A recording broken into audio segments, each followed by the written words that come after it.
Okay, hello guys, testing. Hope everybody can hear me. My music isn't working. Yay! So yeah, first episode of Troll Patrol, really going well. I've got everybody muted in here, and we got the Troll Patrol guys coming along. Oh, that didn't crash, so that's awesome. I'm now unmuting everybody. That's awesome. Hold on. Oh my god.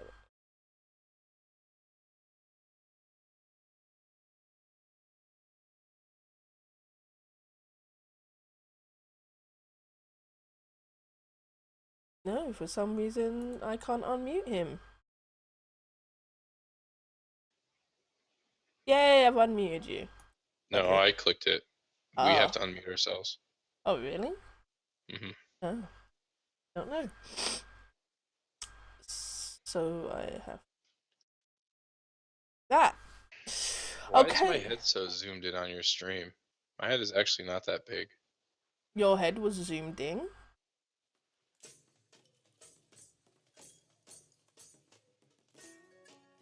Thank you, thank you, Cryptstick, for the music. No how. Just to let you know, guys, Jin's not gonna be here. So somehow the Ranger's gonna meet up with us in some way, form, or fashion, somewhere. Shall we make the rounds and go around and everybody introduce each other? Cryptstick? Sure. My name is Cryptstick. I am going to be the DM for this hopefully fantastic group of Dungeons and Dragons players. My first time being DM, but I've been playing D&D for a while. First time to 5th edition though. Yeah. Okay. Ruddley, you're next on my screen. I'm Ruddley. This is first go at Dungeons and Dragons and roleplay in general, so it should be interesting. I am one of the rangers in the group. That's about it. How long you been playing D&D for? So this is my first go. Oh, it's your first go. Okay, great. I forgot we have a bard that doesn't listen. Yeah. Okay. Cataleiya? He's muted. Huh? What? Hi. Cataleiya, can you introduce yourself, please? Hi. What am I I don't know what I'm doing. You're introducing yourself to the stream. Hi, I'm Kat. Bye. Now, who are you in the D&D and your Story. live? Yeah.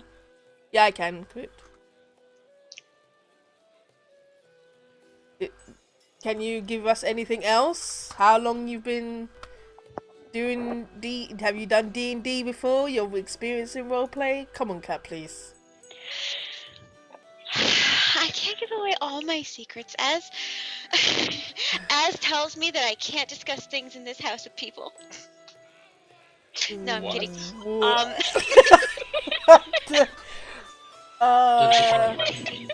Wow. Okay. Okay. I've been role-playing, oh god, 20 years now, so, god, that makes me sound really old. I don't like that. It's okay. Fine. I've never actually done D&D. I've done other systems, but I haven't actually done D&D.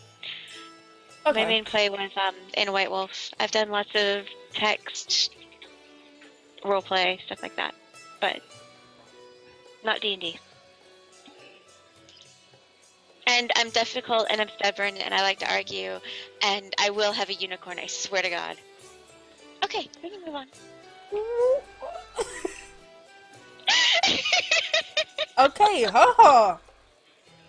If you can unmute yourself, possibly. Yeah. I'm Haha. I'm a sorcerer, and I'm probably gonna die first. Hopefully not at the first meeting. Yeah. Looking forward to having fun. And last but not least, Dwezel. No, you didn't forget about me. Thanks, T. Oh. I am Dwezel. I am a druid. This is my very first time playing anything role-playing, so it's probably going to be a disaster on my part, but we're learning, because this is what this is about, so yeah. Yeah, I think we might die. Someone might die, but hopefully all of our spells will be okay.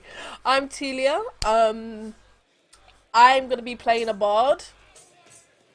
I do have a flute, but because I cannot find a good enough compression, I'm not going to demolish your eardrums, especially Ruddley. Thank God. Today. However, I do have loads of lovely songs to sing. I'm fine with that. So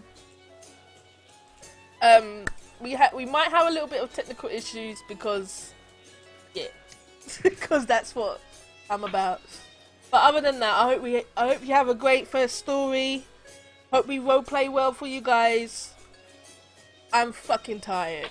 That's all I'm gonna say. Cryptstick to you. Oh, and I forgot my gold. Did I? I didn't. Oh, that's not what my gold is. No. The struggle. Yeah, right. Okay, yeah. Whenever you're ready, Crypt. Alright, T, it might be worth mentioning too that we do have a player that's not here. Oh, I did. I explained it earlier, but you can explain it as well. It's better from you. I'm not sure what you explained, but he's a half elf rogue. Very mysterious backstory, and everything about his character is mysterious. So not even I know a lot about him. So we'll find out together. Okay. Ruddley probably knows more than I do. That is true. I do. So. But you're not going to tell us, obviously. Nope. Okay, let's do this. Okay. In some way or another, all of our characters have made their way to Neverwinter. They're meeting at the Dragon's Mead Tavern, and in one form or another, they've come there with a lot of personal aspiration, and maybe we can start by having everyone kind of just give a little brief summary of how they got there and why are they there. So, Ruddley, maybe you want to start? Sure. How do you want to start it? Do you want to start us walking into the tavern and then discussing with each other how we did it, or? I'm already in the tavern and I'm singing. I'm gonna start singing now. It's so good. I walk into the tavern, 6 foot tall, elf, a little taller than normal elves, dark hair, hood up, and I walk in, not trying to be stealthy, but not trying to really show my face. Jin's character, Alias, sidles in behind me, not right on my heels, but following me, and we kind of make our way up to the bar and sit hunched over at the bar, listening to what could be better music playing in the tavern, asking for a drink. Okay. As you sit at the bar, waiting for better music to start, you and Jen are having a couple of drinks, and Jen is getting smashed because his previous encounter almost lands him into the Neverwinter dungeon, and because he almost got caught. So he's just knocking him back, getting hammered. So as y'all recounting that encounter, because he's kind of smashed about it, you start to overhear the conversation between a dwarf named Gundren Rockseer, who's a very prominent adventurer in the area. Glindrin? I'm sorry? Glindrin? Gundren. And he has a companion named Sildor with him. And as you speak, you start to ask the barmaid if she knows anything about what they're talking about. She just kind of nods and says that the dwarf and his brothers have discovered something major that can give him a lot of gold and help a nearby town a lot. And Sildor is a dwarf as well.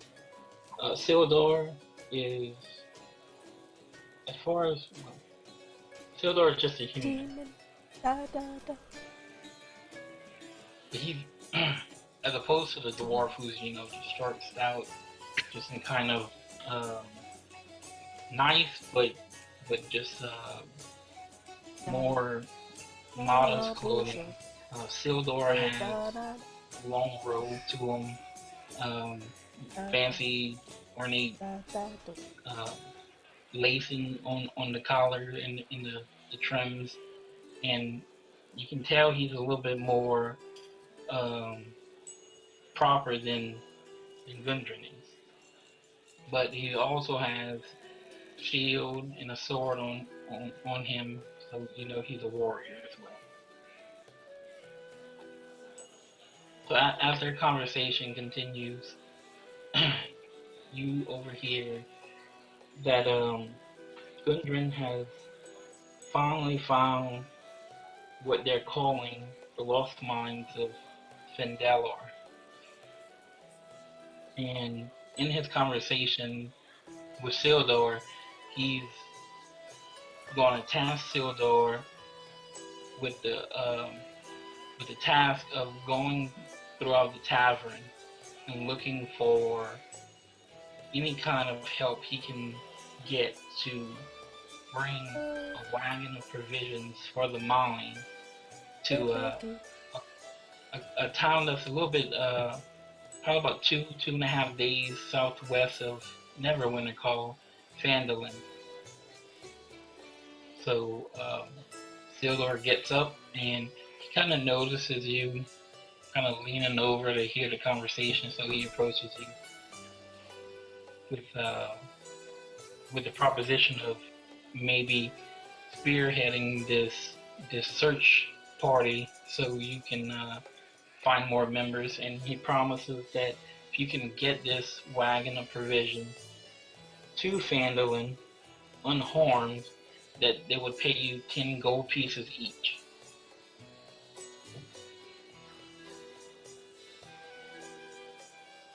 Suspicious and feeling as though 10 gold pieces to transport provisions to a mine that sounds like it's full of many riches. Doesn't seem like a lot. So I turn to this Sildor and say, Sir,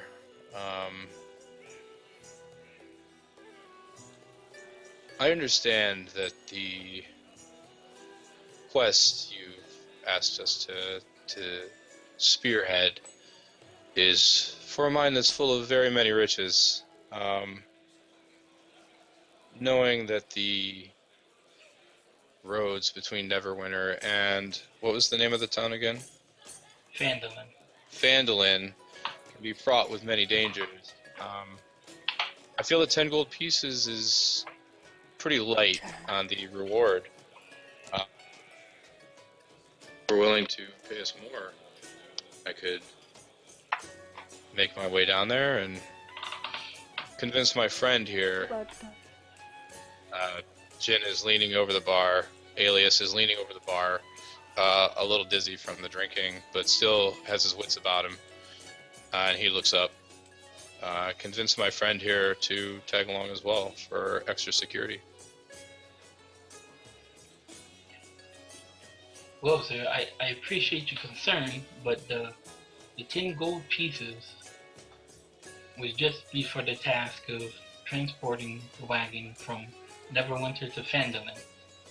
My associate here has tasked me with finding a party to do such a task, and he has not provided me with the authority to increase the reward amount. Oh, well then let's talk to the person who has the power. Let's talk to the decision maker. Let's have that rowdy dwarf that you came in with come over and talk to me.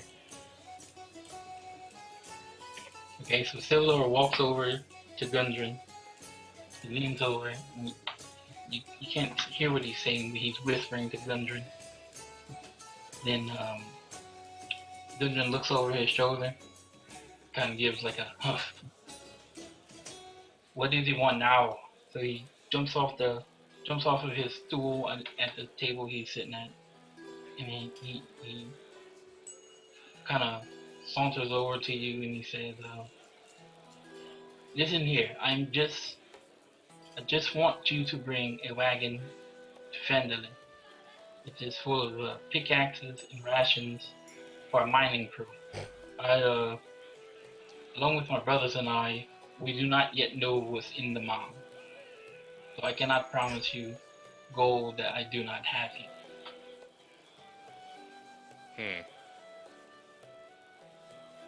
I still feel that an extra 5 gold pieces on both of our rewards for this escort service that you are asking would be more than sufficient for us to take this quest on for you.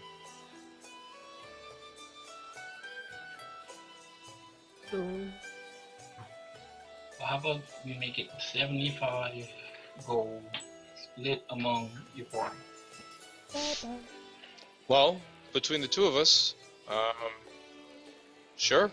Between the two of us, I would take 75 gold for sure. Well, it's going to be a dangerous trip. We're going to need more than 2. Who's choosing the party?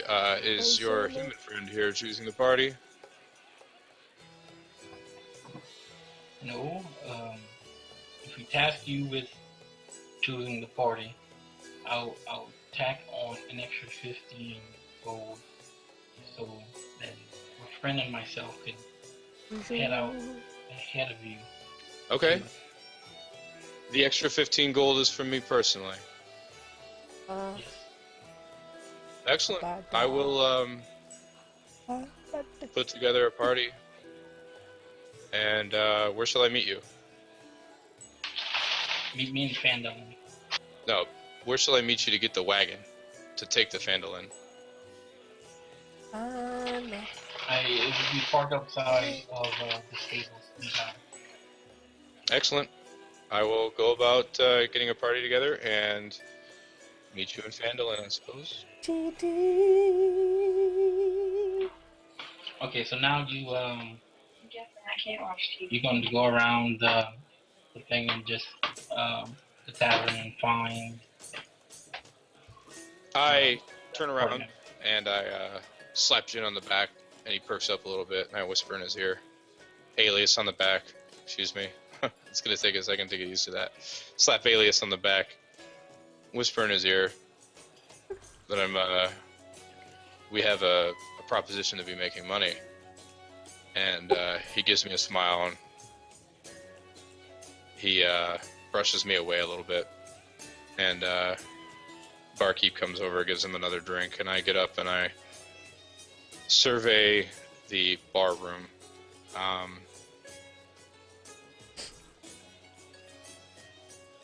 I'm not sure where to go from there. As I'm singing, I've noticed these two shady half elves walking and going towards the barkeep and talking, and one of them was shaking their head a lot and being quite aggressive a little bit, and I was like, ooh, what's going on here, as I was singing. And they've kind of retreated to the back of the tavern, and I'm quite No, I've retreated to the back of the tavern. Where's that, Alias? Alias has stayed over the bar drinking. Okay, so Alias, the really quiet one, I noticed that he stayed there, and I've watched the other guy go and sit down somewhere in the back of the tavern, and I've finished my my singing for my upkeep, my lodgings for tonight. I come down the stage and go towards the barkeep. As I'm walking, whoever wants to chime in. I'm watching the bard come down off of the stage, unimpressed with the music, but slightly intrigued at her beauty and supple figure, let's say. I watch her sidle over towards Alias and just keep my eye on her. Anybody else? Okay. And the barmaid hands Jin or Alias another drink. Just gonna get some taking use from. Hands Alias another drink, and he spins around, and he dumps it on what seems to be a creature that's not very seen much in these areas or the world in general. He dumps it on the arm of a Tiefling. Oh hell! Ooh! That's my reaction. Ooh! Oh lordy! Wow. Could you please apologize for this? Alias kind of just looks at you, half going, just grunts at you. Wow. Okay.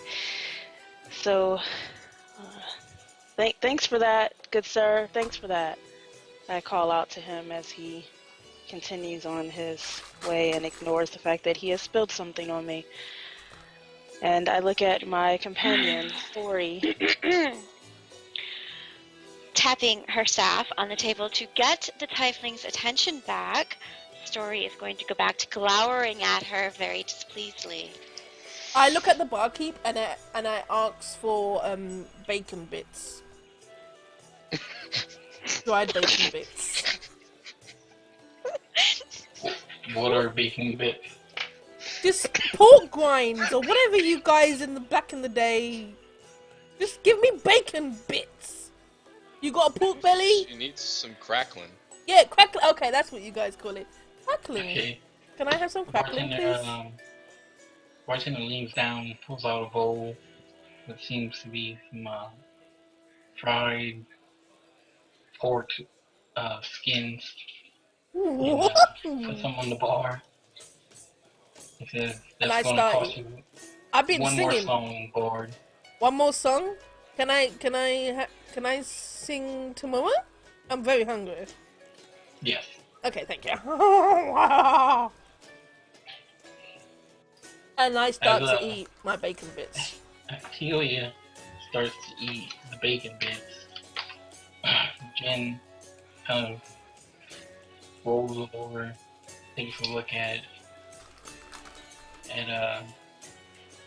his companion, Kuornos? Kuornos, and he nudges him.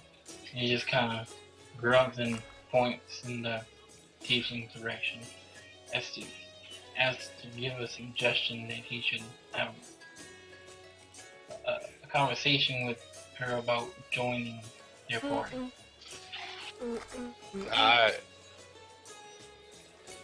I see her. Alias. And I'm doing a Kuornos- little shimmy jaunt while I'm eating the bacon bits. Kuornos looks disgustedly at the bard sitting next to him. After he was thinking she was kind of attractive as she shoves pork rinds in her face. Stands up, turns around, looks at the silver-haired tiefling sitting at the table behind, and moves over and asks, "May I pull up a chair?" The tiefling looks really at the half-elf standing in front of her and looks to Story to see if it should be okay to allow him to sit. I pull my hood back off my head so I don't look as suspicious. Story is going to sigh, throw her arms up in a shrug, and then just turn on her heel with a slight spin and fall back down into her chair, very, very upset at her little ward. Sure, you can sit down. Okay, I sit down at the table, look at her. I start to eavesdrop. So, I've been presented with the opportunity to make some coin, and not seeing tieflings around very often, but knowing that they typically have a way about them, and typically are into sorcery, I thought you would be useful in this trip. I've been asked to take a wagon, escort a wagon from here to Fendelin, south of here, for a group of miners.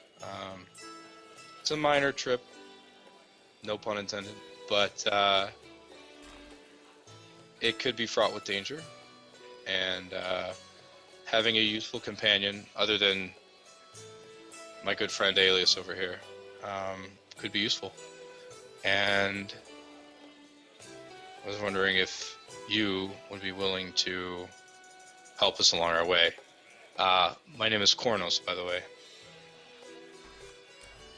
I spin around as he says my name was Kuornos, and I just rest myself against the barkeep as I'm eating bacon bits, watching these guys talk to each other as Alias is standing next to me.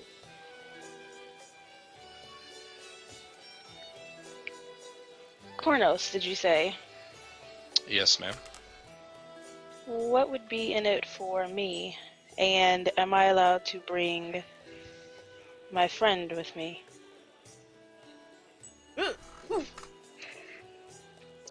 One second.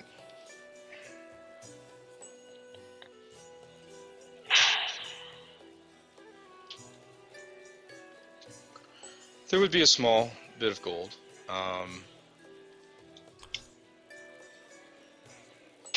I could offer you 15 gold pieces and that would be for you, and yes, you are allowed to bring your friend. I wouldn't want to split up a duo such as yourselves, seeming that you seem to have been together for a long time.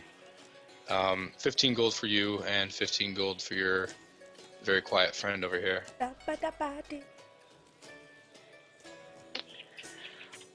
Okay, can you give us a moment to discuss this, and Sure. we will let you know in I just a moment? stand up, I give a small nod of my head, and walk back over to Alias and kind of push this bard still shoving pork rinds in her face away from Alias, and nudge myself in between them and lean up against the bar, giving Ooh, daddy! the people at the table some time to talk. So Story I look is- at Story and sign and gesture with her aggressively Oh, very aggressively. because she doesn't want to. Story is going to watch Kronos leave and linger her eyes on the very strange and obviously extremely starving bard. Ooh, And turn her eyes back to Honor, and no. A quick shake of her head and her hands to explain that this is a very bad idea. They are in absolutely no need of money, and they should go home. And I look at Story and explain that it is not about money. This is about adventure. This is about finding out what is in the world past our homeland. It's going to be a long conversation. There's nothing to find out. Everything is bad out there. You don't know that. Do too. Do not. Do so. Do not. Woo! Do I solve it. just bonus as this onslaught happens. I am leaning on the bar, rubbing my forehead, face palming, regretting my decision to ask such a young tiefling on a trip like this, but needing help, and unwilling to ask anybody else in the bar as of now. I look at Kuornos, but I don't know obviously his name, but I look at the figure next to me, and I say, "So, how many people are you exactly Can looking you for?" take the pork rinds out of your mouth before you start? Well, I pick out some of the pork rinds in between my teeth, and then I swallow them and eat them, and then talk to him again. So, exactly how many people are you looking for this group? Including myself and my friend right here, 3 others. I was hoping that the tiefling at the table behind me and her elven friend would be willing to help, but as you can hear, that conversation, as one-sided as it may be, is not going very well. I think you might need some help. I'm quite great at such things, and You're not very good at singing, let's be honest, so... Wow! Let's see... I what have, can you actually have do? lodging and food for the night. That's all I need to have. I mean, hello. It's just... I mean... Personally, you have someone that is not talking or communicating. Don't know how that's gonna happen. What they're gonna shout out if there's a goblin coming along? They're not gonna shout out. Can't do it. And you got Tiefling, we all know, right? Come on, you No, need actually, more, what are you tieflings? need more Like, half explain elven, that to me. more half elven help, but I think I can help you.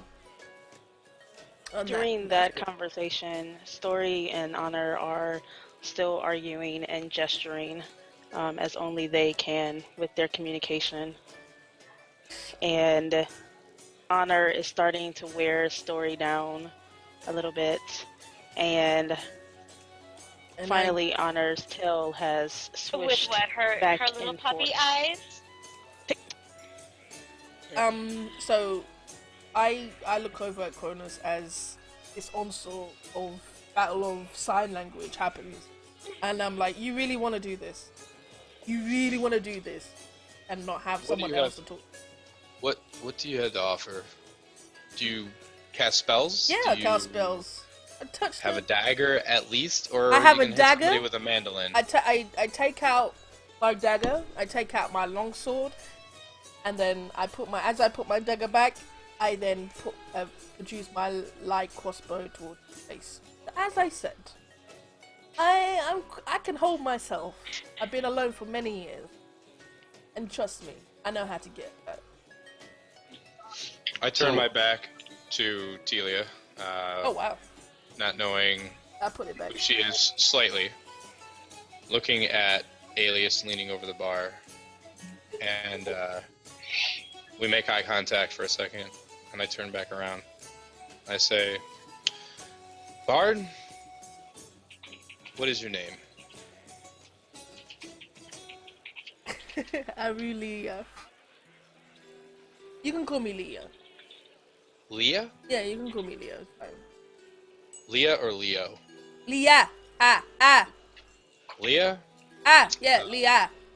My name is Kuornos, Hi, Kuornos. and I feel that we are going to have to get used to each other, because I think we're going to be going on a trip. If you're willing to be part of the party, I have 15 gold to offer to escort a wagon to Fendelin. Oh, that part of the town? Jesus. Yeah, 15 gold. It's south of Neverwinter. It is not part of this town.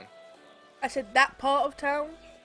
Yeah, it's not that part of town. It's south of Neverwinter. I'm not It's saying it's part of town. Neverwinter. I'm saying that part. That part of that town. That town. That part of town. I guess, yes. Yeah, okay, Your speech cool. confuses me, being that you're 15 from a gold. different continent, but... No problem. Give it here. Are you gonna pay up now? No, this is upon delivery. Ugh. And what is this thing that we need to deliver? Seems to be a simple wagon full of mining gear to a mine for miners. Minus. Okay. Alright, no problem. When do we leave? Well, Yeah, I ain't even I would drunk say that we yet. leave as soon as possible, but being as though it's... What time of day is it, Cryptstick? It's roughly 6 in the morning, 7 in the morning. God damn morning it! for a Oh, pub? Jesus. How are we out of bed? Pub is open Damn. 24 hours. Alright, preferably sometime as soon as possible, maybe this afternoon, at the very latest, daybreak tomorrow. You want some pork rinds? And No, pork rinds are not my thing, and It's to be breakfast. perfectly honest, they're quite unbecoming of you to be shoving in your face. I can eat however I want to eat. And then I shove whatever I want Fair to enough, shove. fair enough. Okay. And I give her a tap on the shoulder, and I turn and get back into Interesting. conversation with Alias. Due to her lovely ward's puppy eyes and pouting, because she's good at that when she wants to get her way, Story is going to sigh, roll her eyes, and freely motion over to the whatever that is going on at the bar. Because, frankly, they're weird. She's going to make that known. But, considering that it's just a walk, a caravan from one town to the other, certainly nothing can go that wrong, can it? Right? So, will allow... famous last words. So, she will allow Honor this, because then maybe she'll get it out of her system. And Honor is ecstatic, and her tail swishes back and forth rapidly in her excitement. And she calls over to Kuornos to come back to the table. Kuornos. Kuornos. Corny! Yeah! I turn around, walk back over to the table, sit down. Has a decision been made? I've seen a lot of wild gesticulation over here.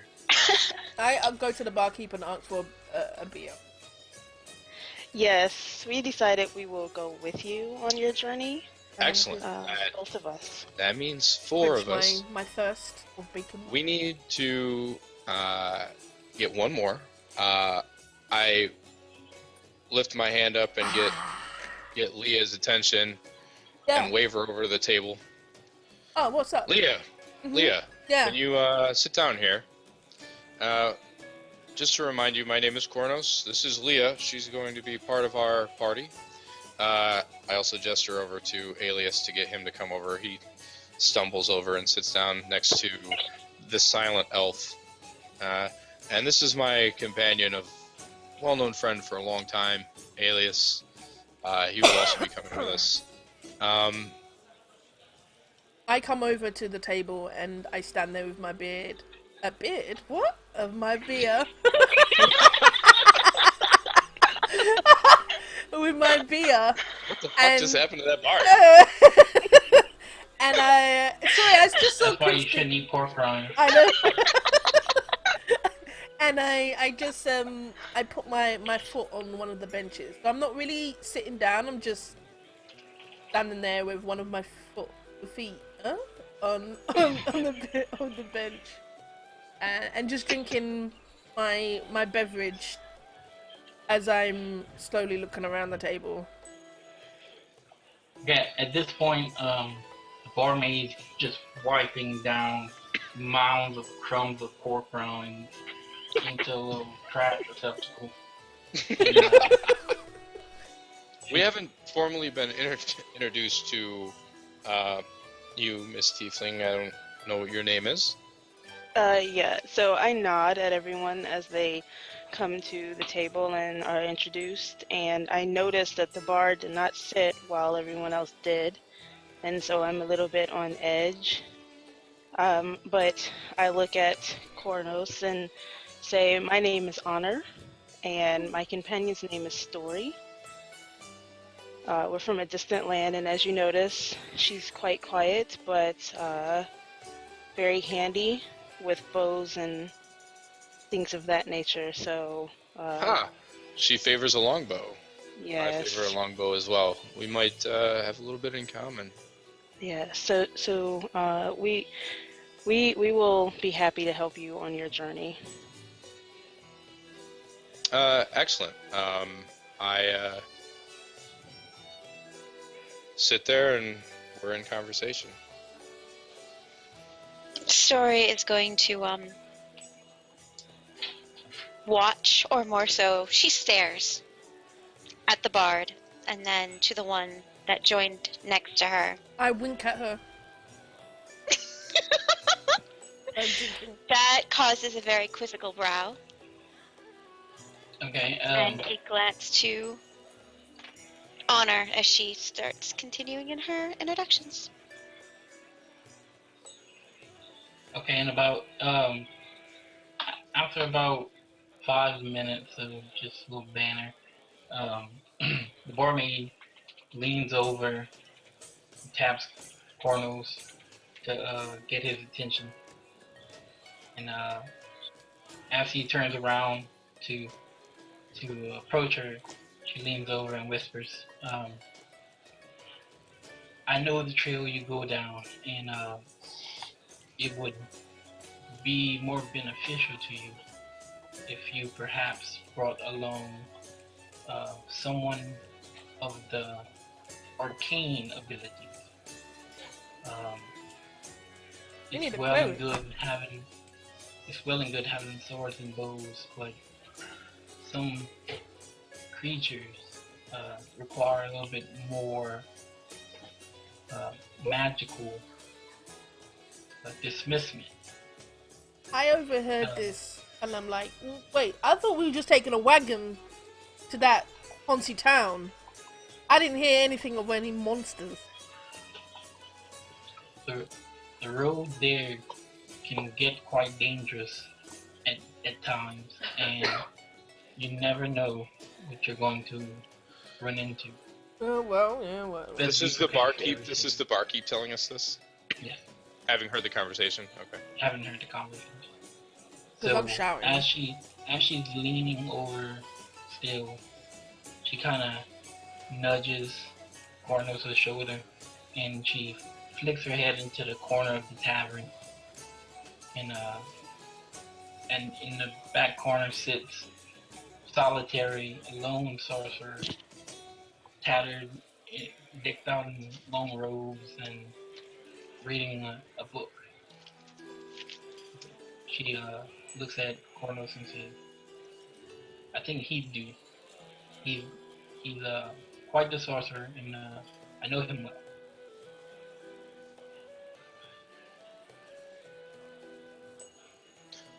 You know him well. He looks like a homeless man to me. Aye, but he has quite gifted in the arcane abilities. And panhandling, no doubt. And panhandling. I give her a nod. Say thank you. Do I see... She goes back to wiping down pork skins off the table. I do a 180 and I lean down to the table and look over at the homeless-looking, disheveled wizard in the corner and say, "Barkeep says that's our last guy. Bartender knows her way around. I suggest we go for him." And I stand back up and I head straight over to Haha. Whatever his name is, I don't know what his name is. Towards the wizard in the corner.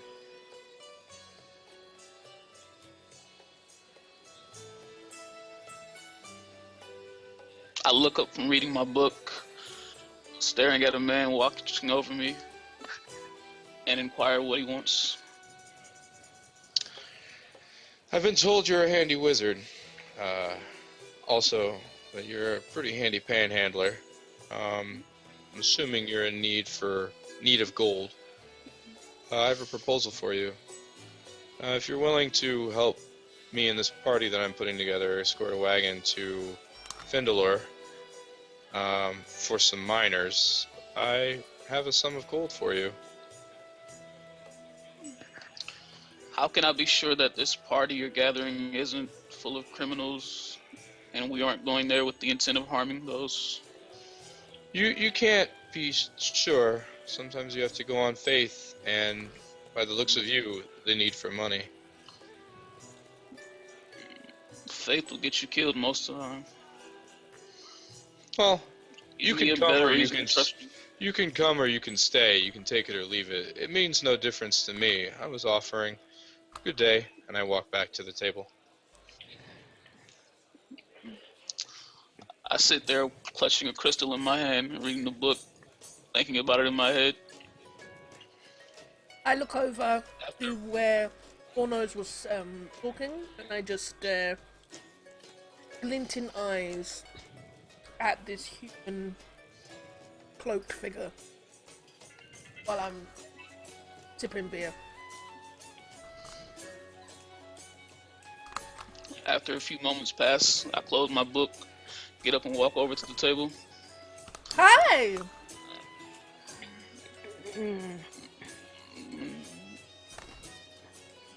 The tiefling stares at you wearily, as she does everyone, and nudges Story. You've made your way over to our table. What's your name, sir? You can call me Kaiden. Kaiden, my name is Kuornos. The loud one over here is Leah, the bard. Hi, Kaiden. The man to my left here, who's had his fair share to drink tonight, that's Alias. I'll let the Tiefling and the Elf introduce themselves. Hi, I'm Honor, and this is my friend Story. Quick little wave of fingers. Is this the band of people you chose to go with you on the journey? Yeah, this is the band of people that I've chosen to go with me on the journey. I myself am handy with a longbow and daggers. My friend here is very handy in the ways of lock picking and daggers. My bard, the bard here seems to be handy with a flute and eating pork rinds, as far as I know. Yeah. She says that she can cast spells. The elf is also handy with a longbow. And the tiefling, she's anything like the race, the people that I've met in the past, she is handy with a spell or two. I waggle my eyebrows at Kaiden as he says, Kuornos makes an introduction to wiggling his eyebrows while I'm drinking. Just from looking around, I noticed that you may need my help more than you think.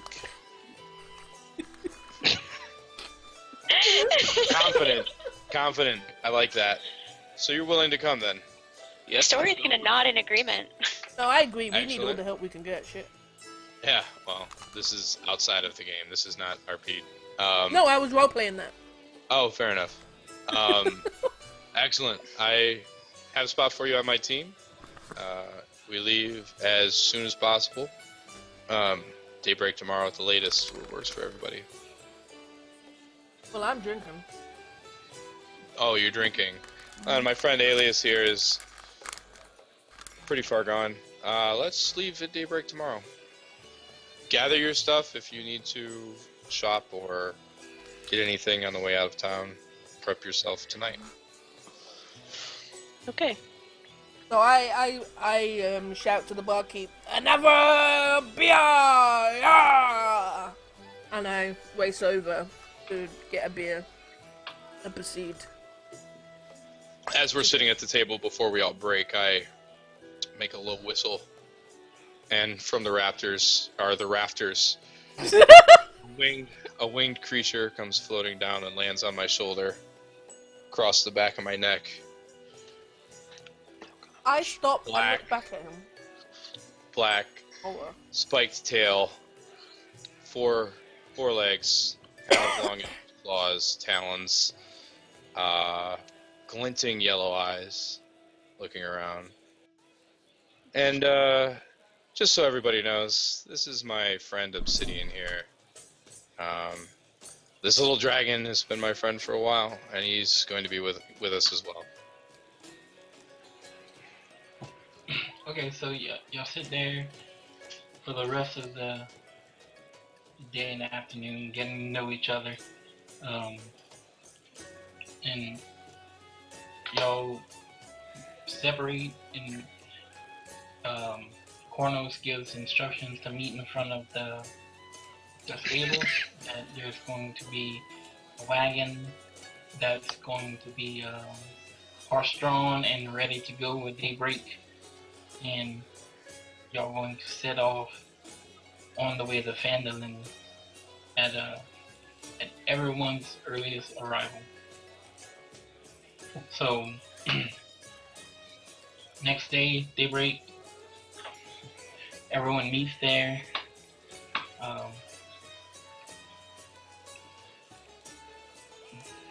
Kuornos kind of just stands there, giving instructions. Should be a straightforward trip. Head south along the main road and east on the Tribor road that leads to Phandalin. About 2 days travel. So you ride at the as time passes, your conversation. 2 days travel. We're walking, Cryptstick. No, y'all riding on the wagon. All of us are on. Okay. Yeah. So there's a big bench in the front. You know, to drive the wagon. It fits 2 passengers, driver and 1 passenger, and then there's room within the wagon to fit 2 or 3, and there's also some little pedestals that kind of hang off the sides that you can stand on and just grab hold of for the ride. I'm driving the wagon with Alias next to me in the front. Obsidian kind of floating in the air, hanging, flying above the horses out in front of the wagon. Okay, and who wants to be inside the wagon? Sorry, out of roleplay, I just came back. Where are we right now? We're loading up the wagon. The wagon's loaded with provisions, and y'all getting ready to. Did I come with you guys, or was I just still in the bar? No. It's the next day. Oh, it's the next day. Okay, that's fine. We're Sorry, leaving the town with the wagon, so I'm driving. Okay, cool. Alias is sitting next to me in the front because it only seats 2 in the front. There's room for the rest of the party in the back. Obsidian, my pseudo dragon, is kind of flying a little bit ahead above the horses. He's not really useful to us right now, but he will be in the future. Okay, cool. So Sorry. we're just trying to figure out order in the wagon. Okay, cool. Yeah. So Kuornos and Alias get in the front. Everyone else gets in the back. Anybody wants to be on the side or anything? Any preference, or you're just all piling in there? There are little steps that you can just ride standing on the side if you'd like, instead of sitting in the wagon. What kind of, is it an open wagon, a closed wagon? It is a closed wagon. No, all it is just wooden, and then on top and the sides, and then in the back there's just a canvas. Oregon Trail type wagon? I think we need somebody outside to watch the back of the wagon. Story will be outside the wagon to watch. Okay. Hanging on the edge. Hanging on the edge. As I sit in the wagon, I'm sitting to the opening, because it's like an Oregon type trail wagon, right? It's like one of those. More or less. It's Okay. a provision wagon. Okay, yeah. So there's an opening in the back that you're There's sitting opening in the close. back, so I'm sitting close to, and I'm still eating more pork rinds my little satchel of good pork God. rinds. Oh, she'll bring those. What? It's breakfast! She's Hello? gonna die of a heart attack before she... Breakfast? I'm The gonna pork cholesterol rinds and cheese shavings. And cheese shavings? Yeah, Oh pork my rinds God. and cheese shavings. I can. How much do you weigh? Now we know why she's a little pudgy. That's why I'm a little bit. I've got a little bit of thick arms. I'm 145. Any whoosies. So I love Okay. doing that. Oh, I forgot to tell you, right? Way out of character. Let's get out. Time out. Time out. Time out. I forgot Okay. we had a sponsor for the game tonight. Also for the game. Shavings. You have a sponsor? Oh, sponsored by Crunchy Cheetos. Sponsored by Cheetos. Love it. Great. Thanks, guys. I think Womp Teelia had womp. something to do with that one. Sorry, Teelia. Got that Crunchy Cheetos sponsorship for us. Thanks. Let me set up this. Thanks, guys. This is wonderful. Well, Okay, so you refer to your maps. The high road leads south from Neverwinter. The only main road going basically all the way to Baldur's Gate. It's the road everybody travels.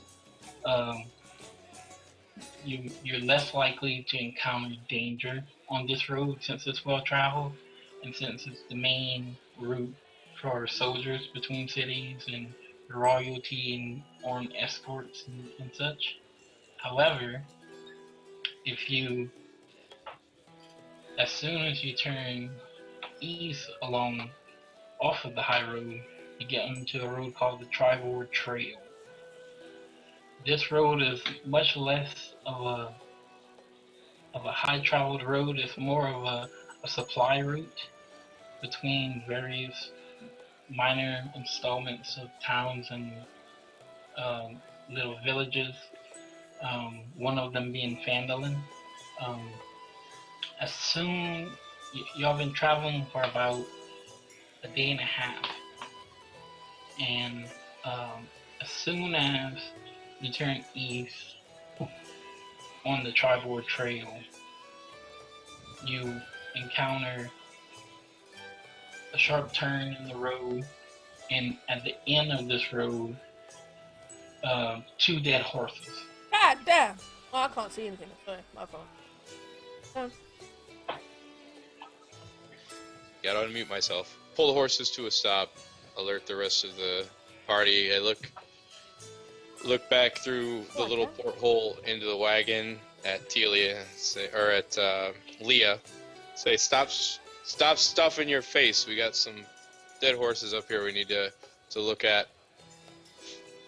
And I lean around the side and look at Story, and nod and say, we have dead horses. We should check out up here.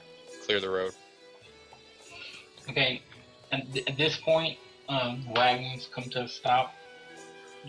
You're about 50 feet, maybe 60 feet away from these horses. I'm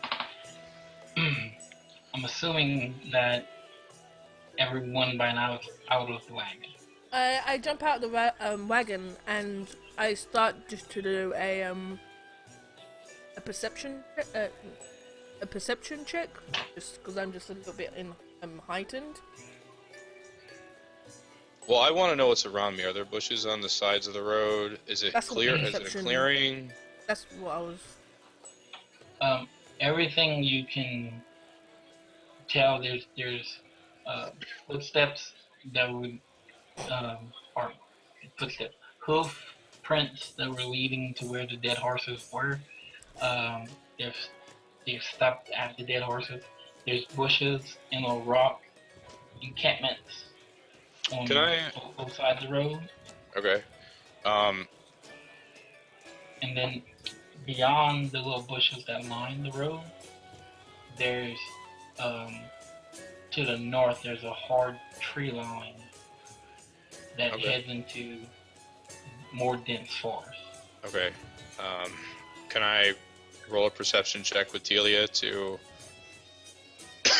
I don't know. I Check. rolled an 8. What do you want to check for? No, perception of my surroundings. As I'm the horse and... Yeah, I'd like to check to see if I can tell if there's any movement in the bushes or where the footsteps came from. Can I check that? Yeah, go ahead. What should I roll? Roll 20 and add your wisdom modifier. Wisdom? Wisdom. Alright, how do you do how do you do this? It's /R D20 space D20 plus and then your backslash wisdom modifier. R space D20 Plus plus whatever the number is that you modify. Then it just automatically does it for you. That's not right. Wow. You rolled a No, I natural didn't. 20. Oh, no. Did I really? Yes, you do. No. That's not right. Yeah. He, Oh, he said 20 plus 3. Oh, no, you have to put D20. Okay, I see. if you want to do this, watch. Hey, on the left-hand side, there's like a toolbar. I got it.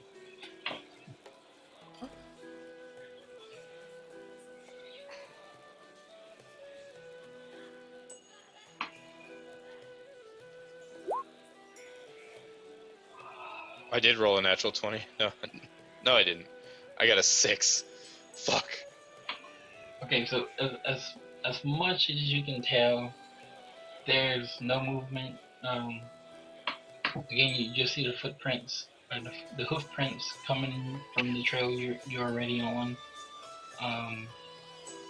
That's about it.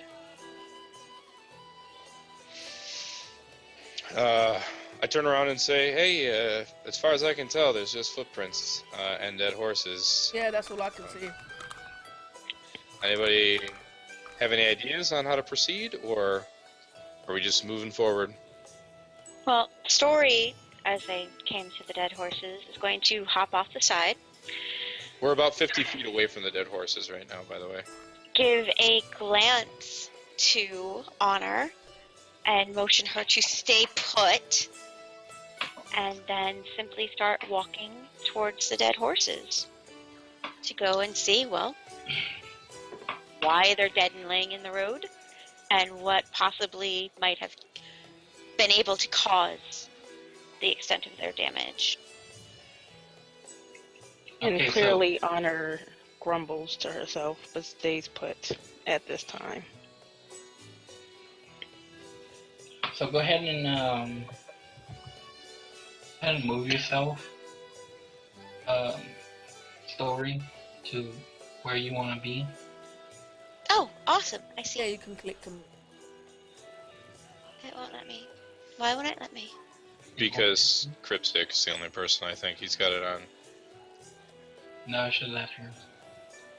No,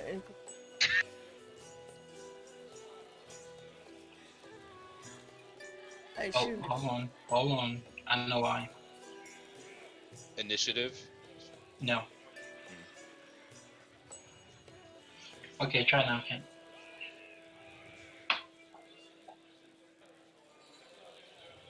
Can you change Jin's name, by the way, to alias Cryptstick? Is that possible for you to do? Yeah. I've moved myself out of the wagon.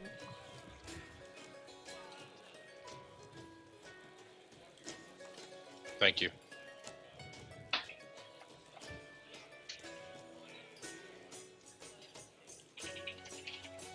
Okay. So is that as close as you want to get, Kat? Oh no, she's continuing to walk all the way down. Okay, go ahead and move yourself. Who's next? I start to slowly follow her, and I just about yeah.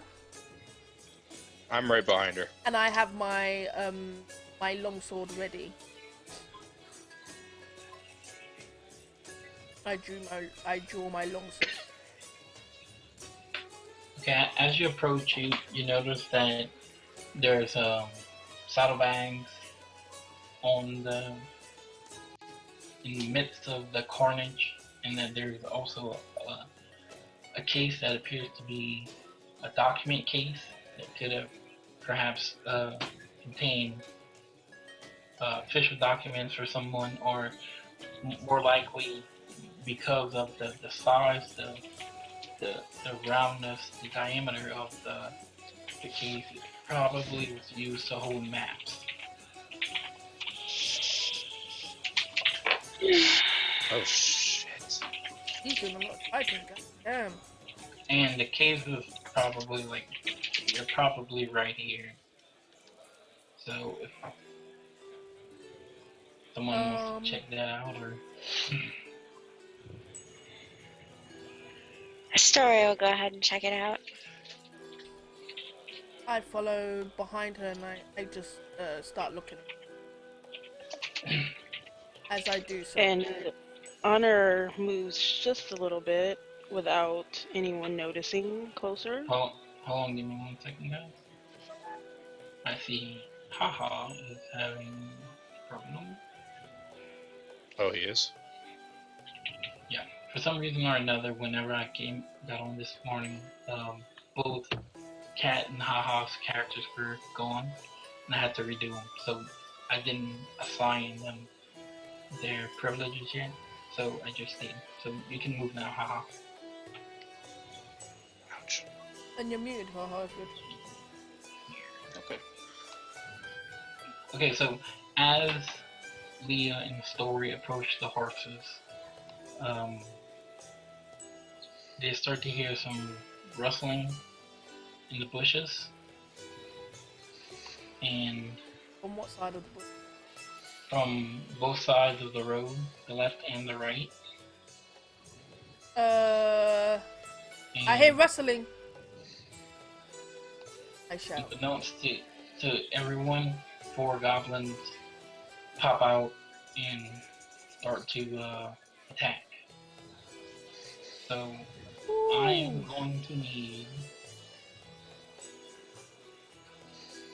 first everyone to roll initiative.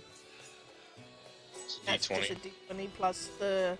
Whatever your initiative modifier is.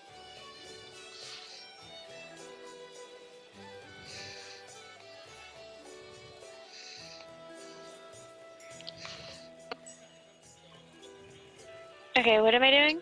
You need to roll D20 plus your initiative. So, /R.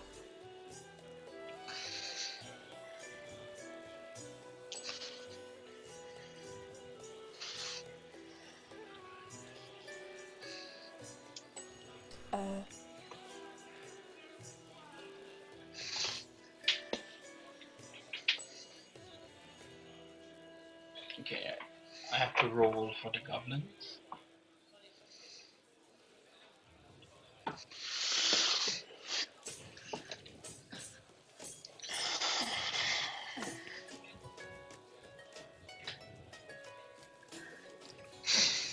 Do you have to manually input those numbers? Yeah, I do. It's pretty. Once I have it in there, though, it's good. So okay, story. What did you roll? 7. 7. Ruddley, can you roll for Jen? Can I roll for Jin? Sure. I don't know what his modifier is, though. It is a 4.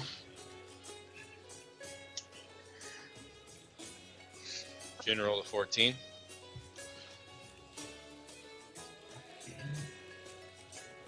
We do a 5. Teelia, what do you have?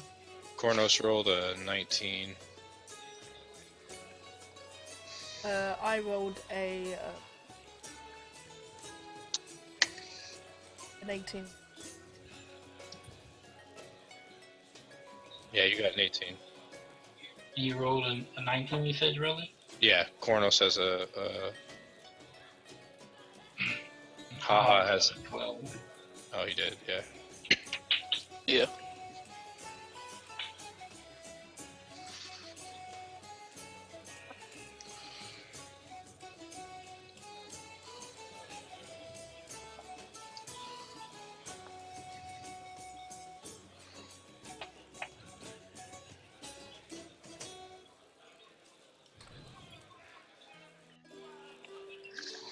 that's where.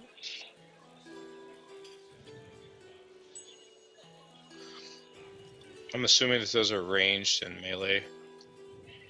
Yes, there's two goblins have a bow. The two in the back. I'm gonna explain that too. If you see something with a little target symbol, it's Mhm. the little fist is melee. Just so Okay. you know. Even if the tokens don't correspond with their things, but in this case they do. So okay, so Kuornos, you're up first.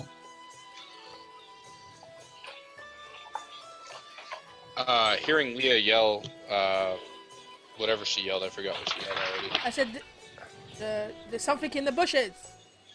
Hearing her yell, "There's something in the bushes," I pull out my longbow and pull an arrow out of the quiver and knock it onto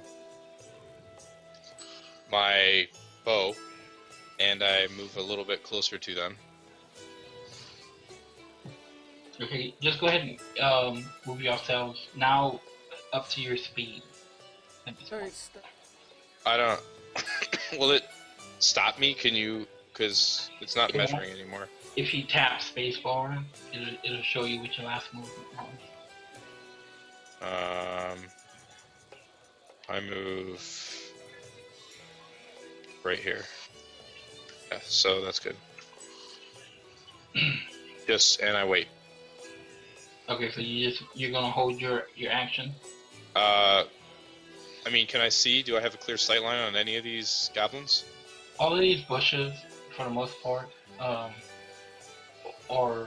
probably about half your height. So the goblins were really like hunched in there and hiding. So now that they're So, like, standing up, three-quarter you can cover? see them. Probably about half cover. All right. Let me go to the half cover section and see what happens. coming to me. I'm debating on whether I want to attack something or not, depending on. You can hold your turn if you want. Well, no, I understand that, but if I can attack something and get some damage in right now.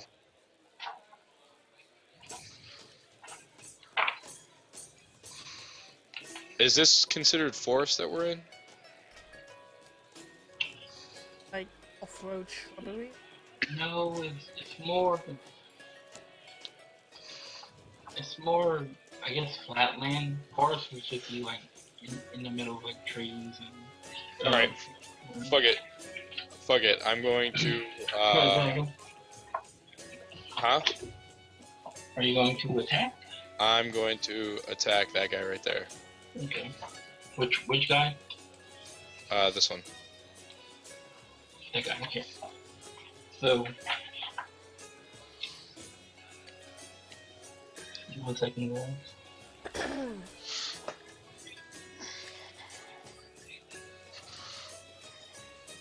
Great music. Battle. Yeah, it's a little not very Upbeat. battle-ish.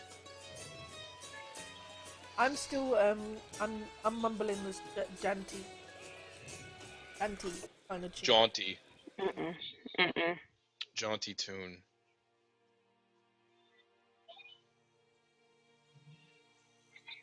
Okay, so cover.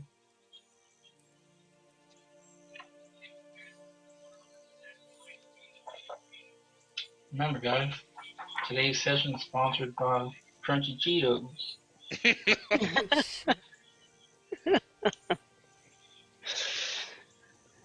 Okay, all a half cover provides the goblin with +2 AC.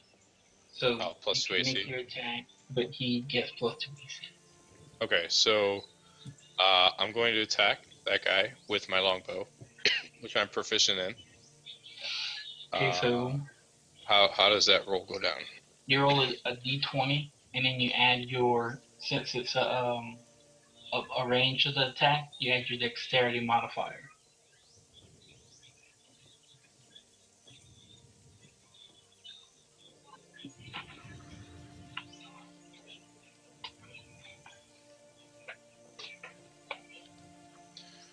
D20 plus 4. for a 16. And that's going to miss. Okay, that's it. Okay. So next we have Me? Leah. Okay. I cast a spell Fairy Fire. Okay, and what does that do? It lights up. I'm just trying to inform everybody, you know. Okay, yep. I mean, I know what it does. But... Okay, it lights up any creatures in the area. Violet light, whatever light I choose. I choose violet light, and for the duration of 1 minute, the range is 60 feet. That's enough. If not, I can into it. 60 feet's enough. Okay, yeah. And any attack roll against the affected object has advantage if the attacker can, and the affected creature or object can't benefit from being. Son of a bitch! I should have held my attack. I really wanted to tell you, but that would have been me. So I'm going to sing the spell. Okay, what's your spell attack? Oh, my spell attack is. It's the spell attack bonus is +5, right? Do I need to roll for that? I need to. No, I need to roll to save. Oh, so I need to roll. So don't you need to know the 20 AC or DC +5. on? That's what I'm trying to. My her DC, DC, my spell her save spell. DC is 13.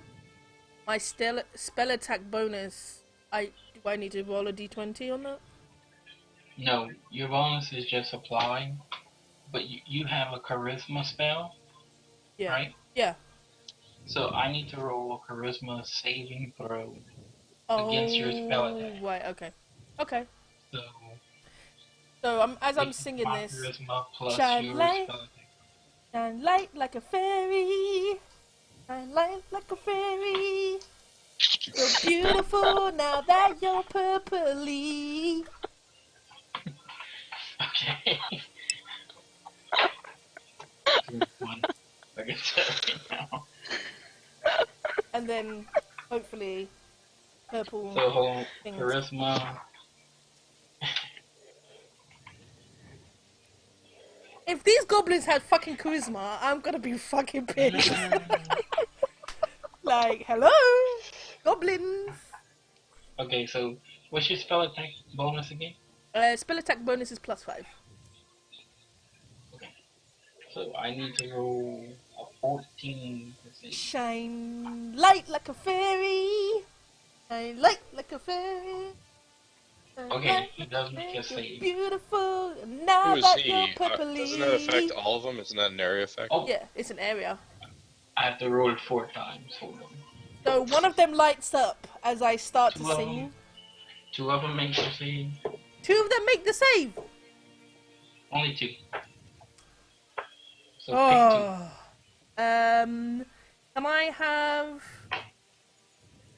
the 2 that are ranged? Those are the ones I want lighting up, please. pick 2. Okay. You said purple? Purple! Purple! Can I be?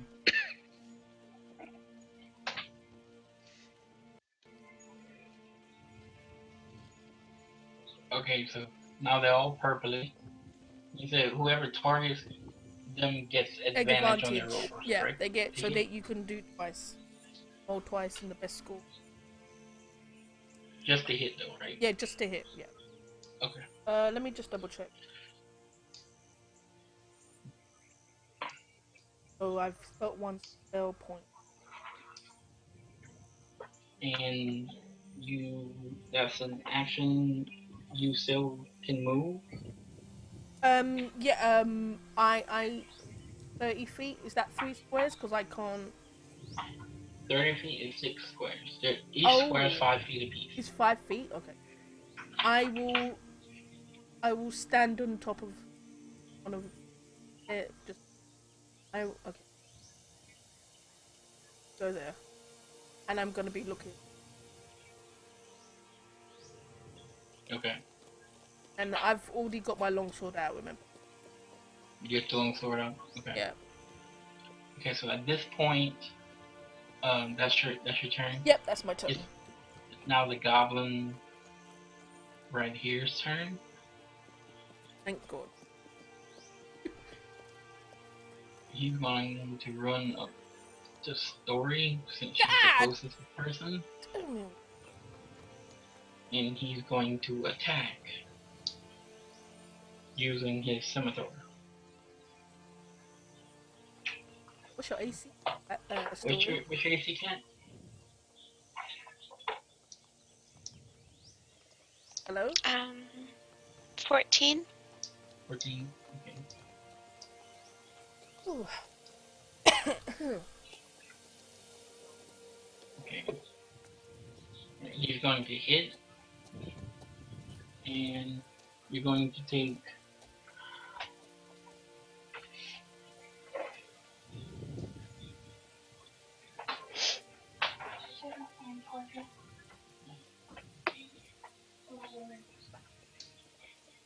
Oh you're going my. to take 5 slashing damage. Whoa, we should have bought potions before we left the city. I know, I just realized. I'm like, oh. Well, Cryptstick didn't really give us a chance. He just said, next Yeah. day, we're leaving. It was next day, and then it was like 2 days later. Don't worry, I can heal you guys. Hopefully the Druid. Got 5? Jeez, that's half your hit points.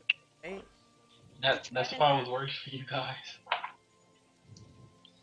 Okay. Ooh, Jesus. Okay. Thank God I did that spell. I should have done that. I'm gonna do next. Next is Alias's turn. So, Jen, do you want to... Hold on, give me 1 second.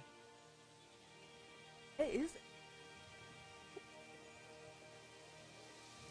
He's back here. I think Cryptstick's gonna play him. Yeah, I'm gonna play him. He is going to... Let's see.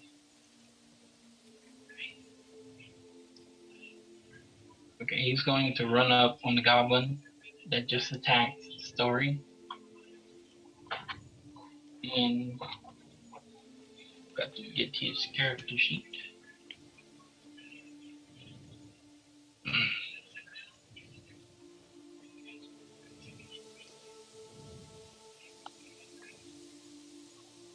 Okay, he's going to attack with his sharp sword.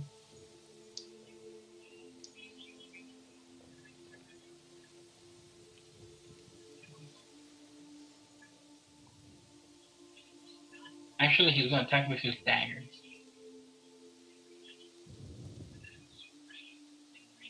I'm going to roll.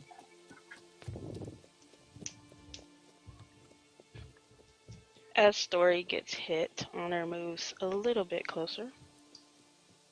You can't do that yet. It's not your turn. I can't move yet. I can't move on. Once I you can't roll just with move? initiative, you can't move it. Yeah. Once we what? Once we've rolled initiative, we're in like battle okay. sequence, I so you got have it. to wait for your turn. You can move Got on it. your turn, just not right this. You have to realize that the battle sequence is literally seconds, so it takes a bit. Yeah, it's like 6 seconds every round. Wow. Is what Okay. he's considered. Jen rolled an 8. Which misses. Son of a bitch! What kind What of the range is heck that? is that? What type of rogue have we got here? It's a Will Wheaton roll right there. Oh, We might be needing to actually start this over. Can we do a rewind? Everybody dies, they teleport to the cart. Okay, so Jen is now going to be done. Okay. Does he have any movement left? Can he? Oh well. No, he moved Shit, I 30. should've 30 done was that. his exact movement. Alright, so this Wow. goblin here, goblin's turn. He's going to stay where he at, but he is going to target Jin, having moved on Alias. his alias. I'm sorry, having moved up on Buddy. So Jinze sees 15. And he's going to miss. Thank heavens for that. It's now Haha's turn. This should get interesting now. Haha's in the game. I'm gonna cast a firebolt spell at the goblin next to Story. That got a radius? Get my hand seen. Now fireball's like Firebolt, range. right? There's Yeah. a bolt. Yeah. This one's that one. It is not fireball, which is that's the one that does like the 30-foot radius of crazy damage. AoE damage, yeah. It's like 8d6 worth of damage. It's something stupid like that. Damn. Like a level 9, it's like 14 you can do. Yeah, it's something insane. Okay, so just go ahead and read out the spell to us, just so that everybody can get an idea. Okay. Is he within range there? That's what I'm trying to find. Yeah, the range is 120 feet. Oh yeah, definitely in range. Within range. 1 second. Alright, so Firebolt's a cantrip. He hurls a mote of fire at a creature within range and make a ranged spell attack against a target. On a hit, it takes 1d10 of fire damage. Nice. And a flammable object hit by the spell ignites as if being on worn or carried. So go ahead. What's your spell save DC? Or I'm sorry, your attack, your spell attack. +5. +5. Okay. And you have wisdom or charisma? Charisma. That's not how it works. Wear armor. Okay, so he is going to not make his save. Oh my god, somebody did damage. Well, he didn't hit yet. He hasn't rolled. Yeah, he has to roll for. He has to roll for damage. He has to roll. No. Hit? No, I'm sorry. He missed his save, so he hit. Now he's got to roll damage. So somebody's roll done damage. 1d10.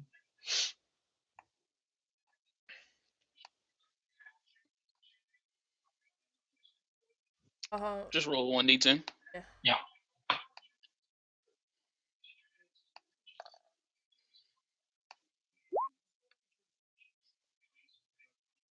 Oh my god.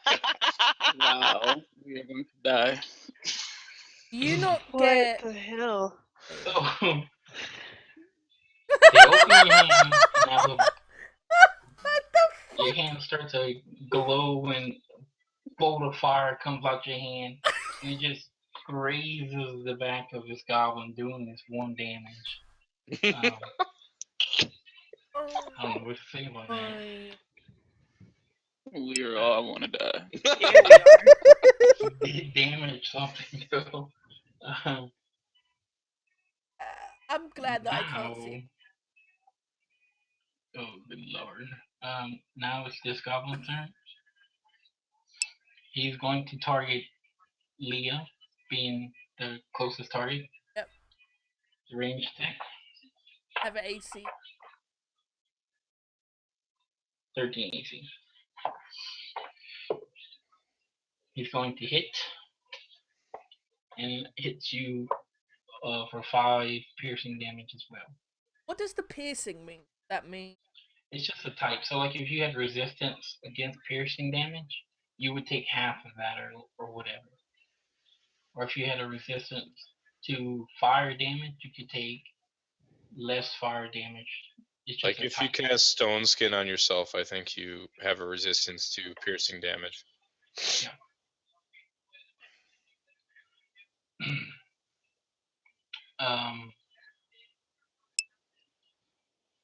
It's the goblin right next to you's turn. Oh god, T's gonna die already. I'm gonna pop out from the bushes and make an attack against you. And he's going to miss. Oh, thank goodness.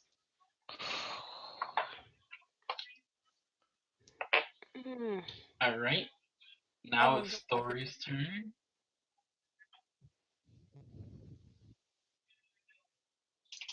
Okay, Story's just gonna attack the elf that, is brutalizing her.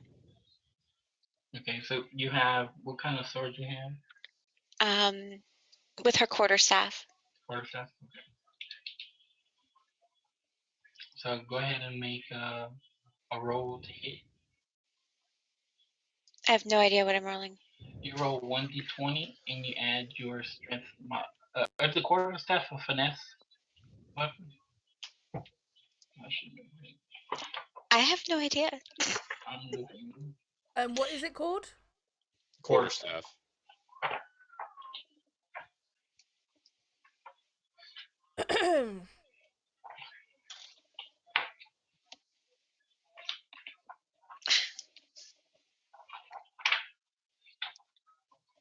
Because I think you plus if it's a finesse ranged weapon plus. Quarterstaff isn't a ranged weapon. No, No, I'm but just it could be saying a what it. finesse. And then if it's a melee. Okay, so a quarterstaff is a versatile weapon. But is it a melee? It's Melee, then it's considered both. So you can use. oh if you Dex or more throw it, strength. yeah, if you throw it. You.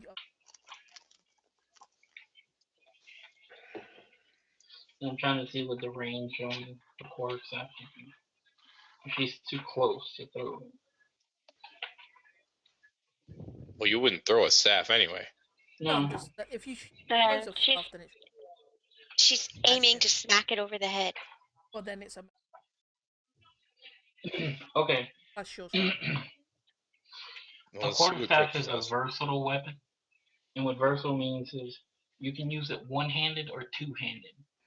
If you use it one-handed, it does normal damage. If you use it two-handed, you get an extra 1d8 on your damage roll. Okay, she's using it two-handed. It's the only thing she's got out right now. Okay.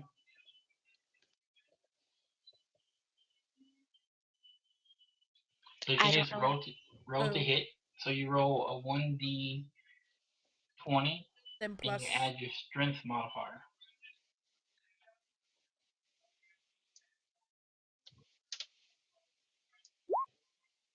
have no. And she misses.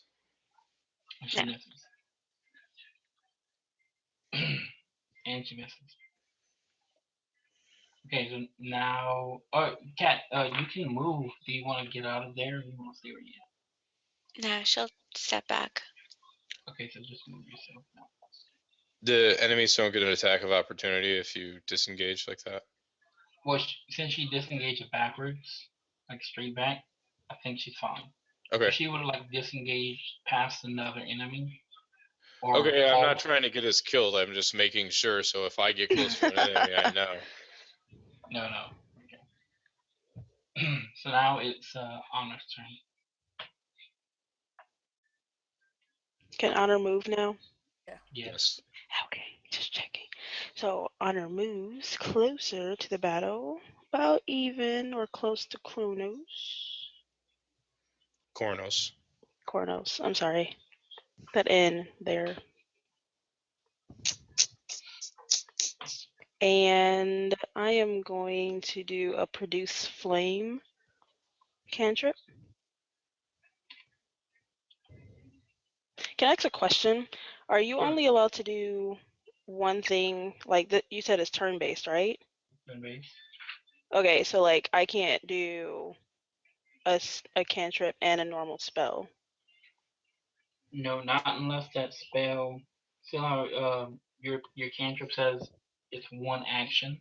Yeah. You get on a turn. You get a movement, an action, and a bonus action. So you can't cast a spell if you've cast another spell that turn. Does that make sense? Got it. So you can use your action, your attack action, and then you can move. Or in your case, you move, and then now you can attack. I got it. Okay. Yep. Ability to produce flame, which says that a flickering flame appears in your hand. The flame remains there for the duration and harms neither you nor your equipment. The flame sheds bright light in a 10-foot radius and dim light for an additional 10 feet.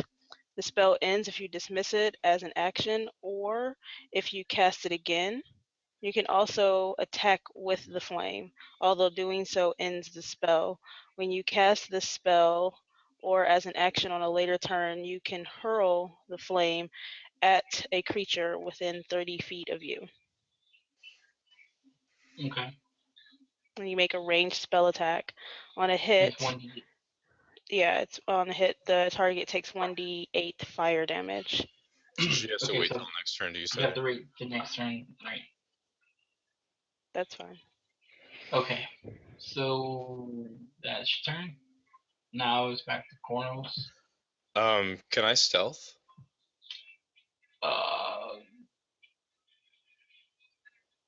Yeah, sure. Like if I move over into the bushes. Yeah, I think they're engaged here, can I enough stealth? where you can do that. Yeah. All right. So I'm going to move into the bushes and stealth. So go ahead and make a stealth check. Okay. Which is a D20, D20. right? D20 in your dex. With my dex proficiency. Well, with my stealth proficiency, correct? With your stealth proficiency. Right. So probably a lot. Yeah, it's a +6. Okay, so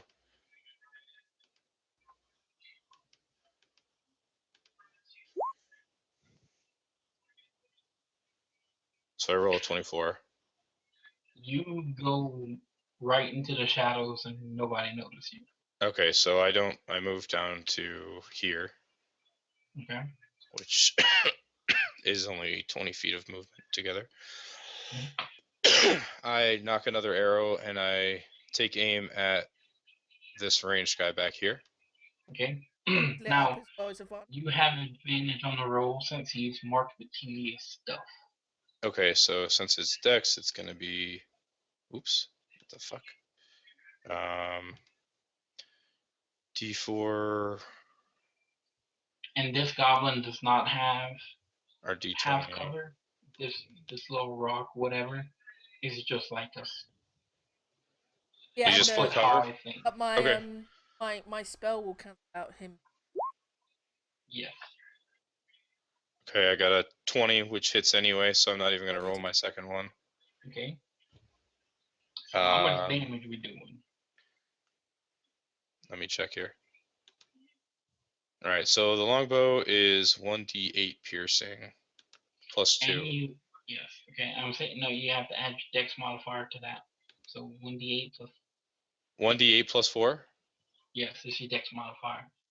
Okay, so 1d8 plus 4. So 9 damage. So you knock an arrow flying in between the branches there, and you take him out. Yes. Wait, he died? He died. Gone. Sweet. Yeah. He's There you dead. go, Ruddley. If I can, God, if Go, I can Kuornos. kill this If dude, I can get him off the screen. Jesus Christ, Goblin. If we can actually Attention kill him. stream. You know what? We're all still learning. We're all still learning. Yeah, it's all good. I was gonna put a red X on him. Oh, you know what? I can do this thing. Can you just type his name in as dead? Rip. And Alright, he goes away from initiative. Okay. Okay, so that was only 20 feet of movement, so I'm going to take another 10 feet and still stealth. Go, what is that, 5? I'm going to go right here behind, yeah, that goblin. Okay. And then I'm done. And then, yeah. Okay, so now it's Leo's turn. Okay. First kill! Woo! First kill! Woohoo! First kill, alright. Um, Jesus, took y'all long enough. Shut up. Shut up. So I'm going to cast Bane. That doesn't sound good. Bane is I can choose up to 3 creatures that I can see. Teelia, real quick. Was your first spell a concentration spell? It doesn't. I don't need to. No, it's not.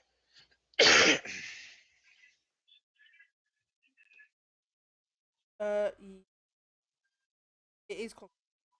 That affect me because Well, Fairy Fire, when you cast a concentration spell, it stays up. You can cast regular spells, but if you cast another concentration spell, the first one goes away. Until you get a certain level and you can hold multiple concentration spells at a time, correct? Or you have an item, right?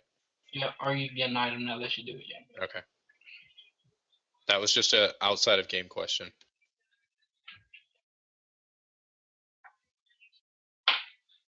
I'm going to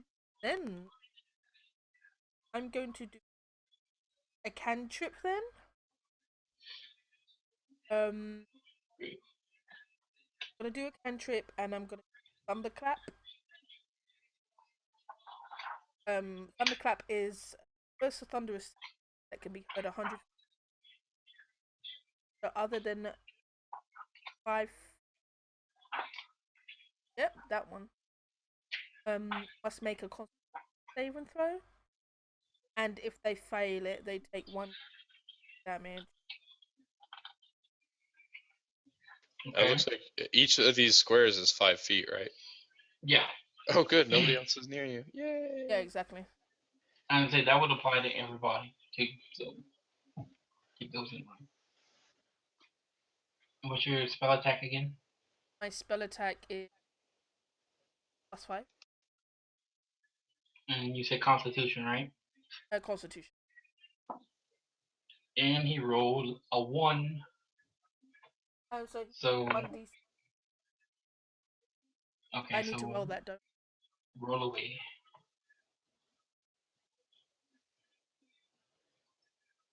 Boom. 6. Wow. Nice. Okay.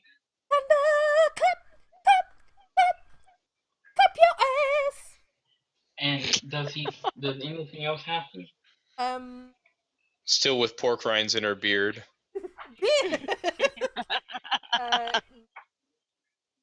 But I can do my move. You can. I move. Yeah. I'm just gonna move back. Oh, wait, Okay. hold on. Yeah, no. How did you do the thunderclap? Did you booty clap to make the thunderclap, or what? She did it as she was running away. I need this description in my life. As I sang the I did tense up my cheeks a bit as I'm doing that. That is correct. And then I ran. I ran backwards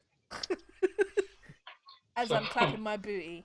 So probably honor and alias and story. I don't think.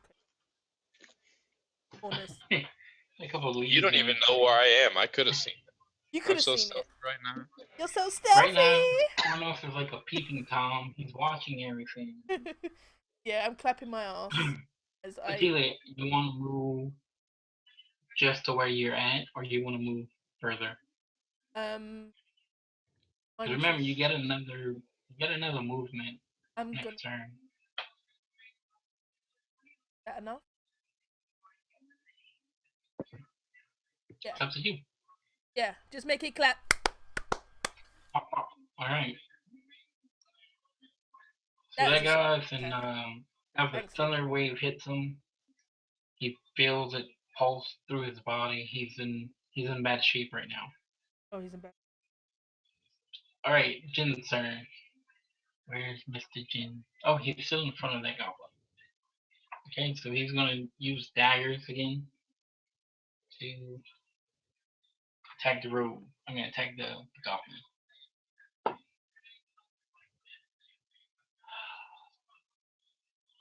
Two dex. Oh, he hits. Alright. So I'm sorry. I should have rolled it right here, but trust me. He hit.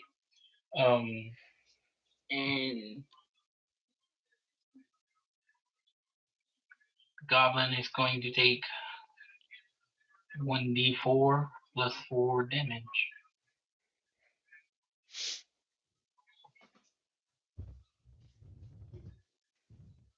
That mean?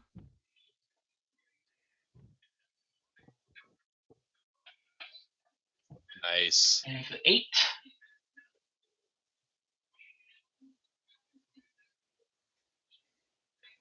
And that goblin is gone. Half elves doing work. Jin is going to take his movement and come behind this rock emplacement right here. Going to be completely hidden from this goblin. Okay, so next it is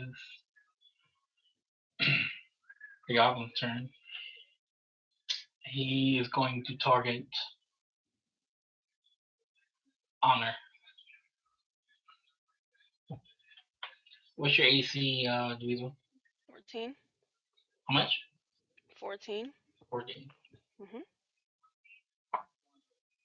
He is going to miss. Yes. You live and to fight another day. There is hope. Next, Haha.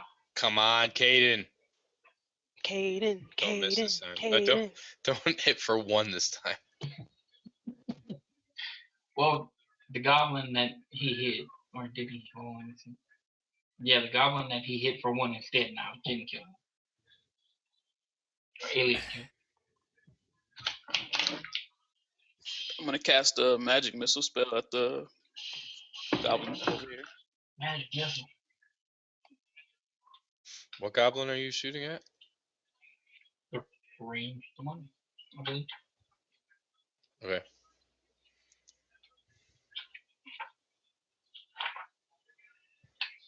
And what's your spell attack again? +5.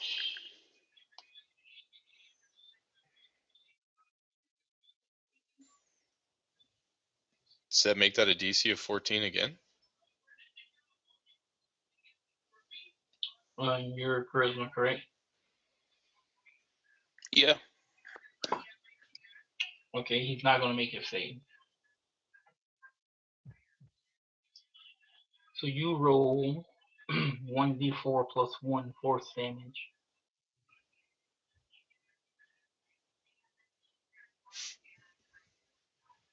Oh, you can actually roll. Let me see.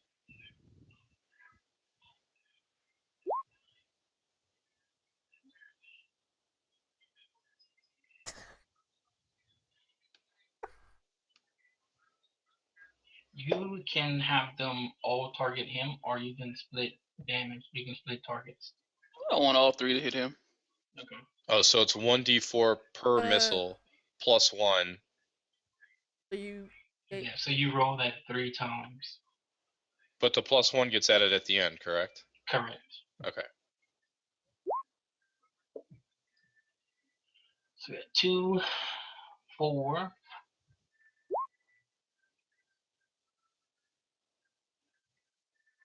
7. So 8. So 8. Plus the 1. That makes 8. No, Oh, that makes 8. Oh.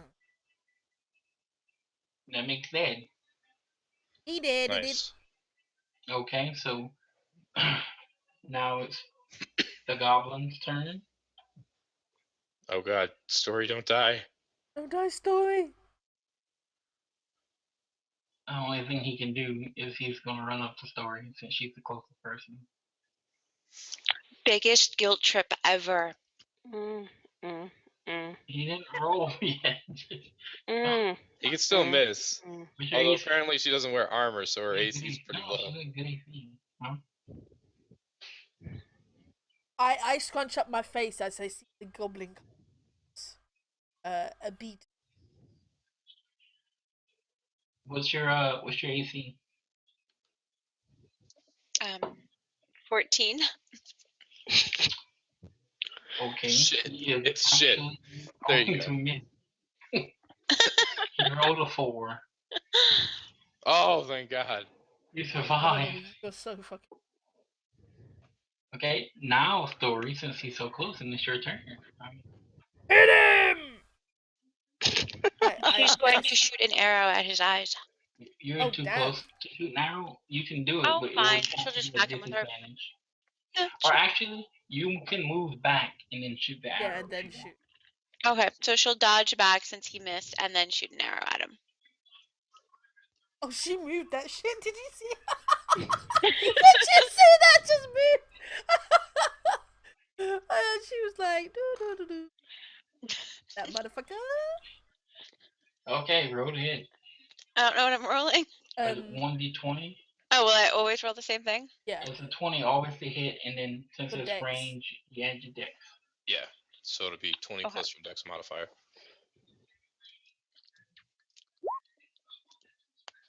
Natural Ouch. 1.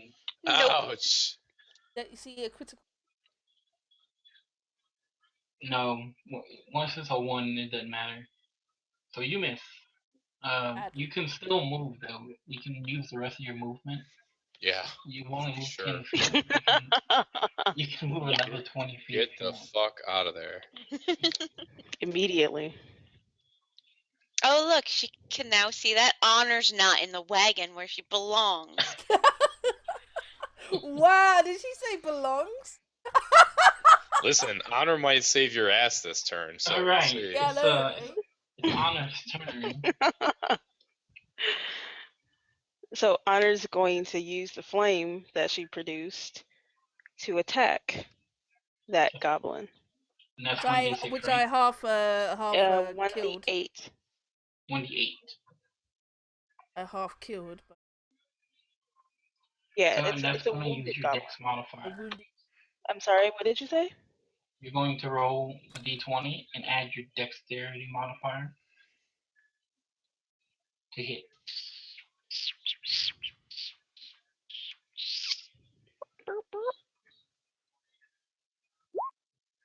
Oh, What's your dex modifier? I don't have one at 0. 0? Okay, so you miss. Oh. Wow. Or actually, hold on. It's a ranged attack, right? Yeah, it's ranged. Okay. So you miss. Oh. Okay, no, you still miss. But I forgot, if it was a spell, I would have to roll save, but then it would have hit regardless. But since it's a ranged attack, it has to hit the AC. Yeah, because she's basically throwing a fireball. Okay, so Kuornos, it's your turn. That's sad. All right, I turn to face that bastard goblin, still hiding. Why will this not let me turn? Oh my god, it's not letting me turn. Ah, fuck it. I'm facing the goblin. And I knock another arrow, and I shoot it at that bastard. If you hit, he's dead. So I got a d20 plus 4 Oh my. for an 11, and I miss. And you miss. He's Oh gonna my come down god. to me. He's coming down to me. What I'm the gonna take this heck? motherfucking goblin down. Would you like to move? We or have would you the like to- worst luck ever. What the hell? I'm stealthed and still hiding, so Okay, Oh. so I'm good right there. out of nowhere, the goblin just hears an arrow go by his head, and he looks around, not knowing where it came from. And it's Leah's turn. Okay, so I'm like, fuck this. And Mm-mm. I take out my light crossbow As it's two-handed, I put my, as I'm taking out my light cross, it's already. I put back my long sword, and I go. I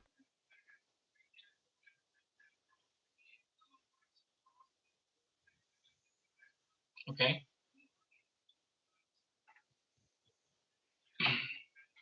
Fucking hell! Are you kidding me? Oh That's my gonna god. And this is only with an AC of 14, so wait until we fight harder Yeah, opponents. that's what. Okay. Fail. Okay, so it is now Alias's turn. He's just gonna. The rogue's gonna have to get it done. He's gonna do it. He's going to run up to. He's gonna sidestep to the goblin. Turn around, face him, freak him out with his daggers. Okay, so come on, Jen.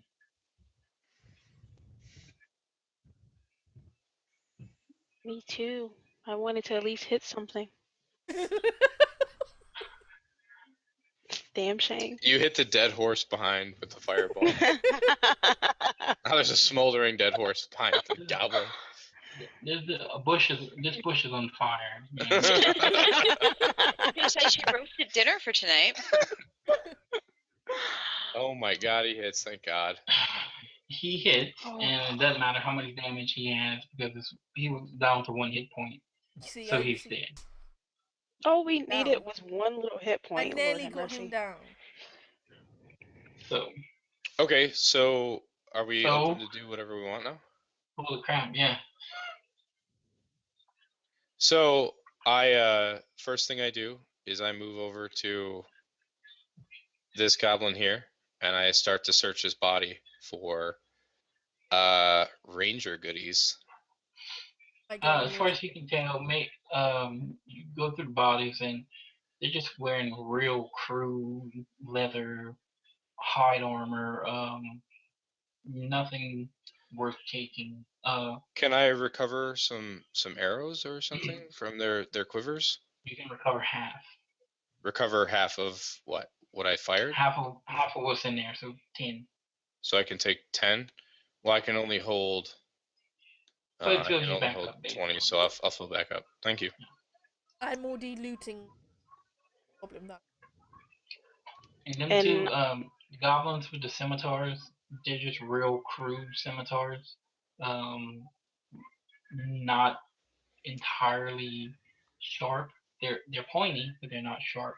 The edge is not sharp. That felt bloody sharp when he bloody points. So Also, just rummaging through the body, you find that each of the goblins have about 3 gold on them, so 12 gold total.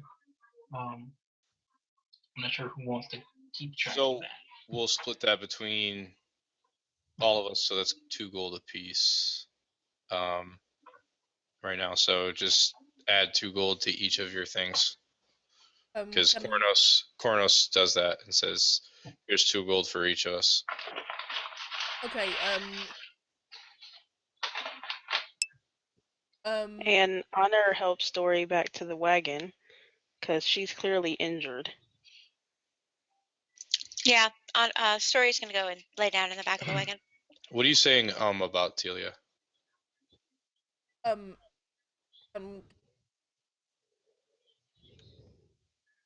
Yeah, you can pick up whatever you want. And anything. As far as you can tell from earlier, the only thing that was there was the satchels, which were looted. They were empty, and the empty map case. The empty what? Map case? Map case. Okay. Don't know. I look at. Leah, have you found anything? Yeah. I go.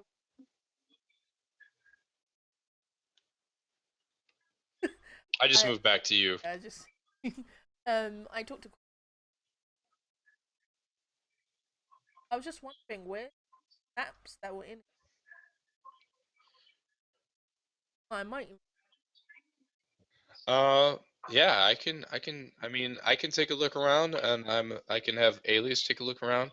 We'll let what's her name? We'll let Honor take care of Story, because Story looks to be in rough shape. Alright. And I yell over to Kaiden.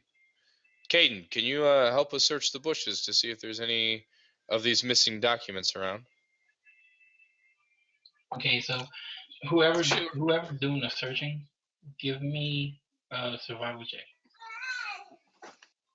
No investigate. Not an investigation check? Investigation is more items. We're Survival looking is more. we're looking for items. Are you looking for items? Or Yeah. We're looking to see if the documents or the map are in the bushes somewhere. Okay, get an investigation check. I didn't. Okay, so Teelia, as far as you can tell, the area you're searching, you can't seem to find any debris or any pieces of documentation that may have gone in that case. I rolled a 14. And you as well, really. You look around, you go through bushes, you kind of go through little rock formations nearby, and you find nothing.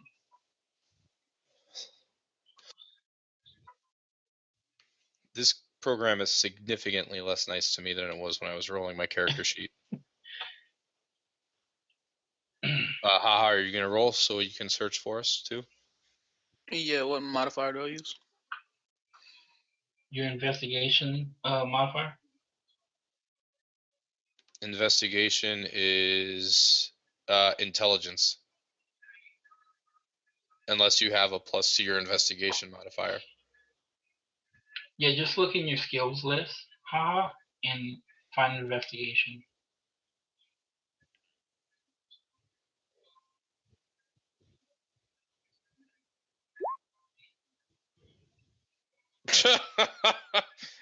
They look like bushes. What? Wrecked. I You actually look for your looking through the rocks and the bushes, and you trip over a rock and you go face first into the ground. From where your face is, you see nothing. No one saw that. There's Upon no. me seeing the homeless-looking wizard fall face first into the bushes over a rock, I say, I don't think we're gonna find anything. There seems to be no more movement. Let's go check on Story and Honor, and let's move on. So I move back to the wagon. Now, again, as you said earlier, you saw dead horses, the empty map case, the empty satchels, and footprints. where did those footprints? I'm still there, and I see them. The footprints. There they go. Go ahead and give me a perception check.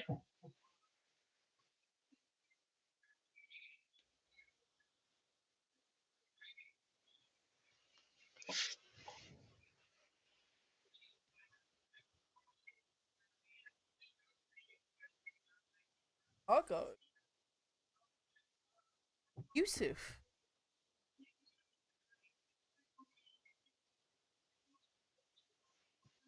13. Okay, 13. You squat down and you kind of looking at the terrain. You're looking at the footprints that are there, and as far as you can tell, they head back toward the left side of the road back here and into the forest.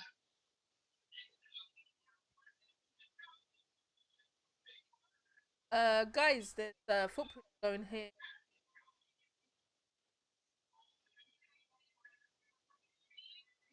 I turn back around and walk down to her. Did anybody buy potions, by the way, at the city? No. No. Crypt But didn't give us. I do have cure down.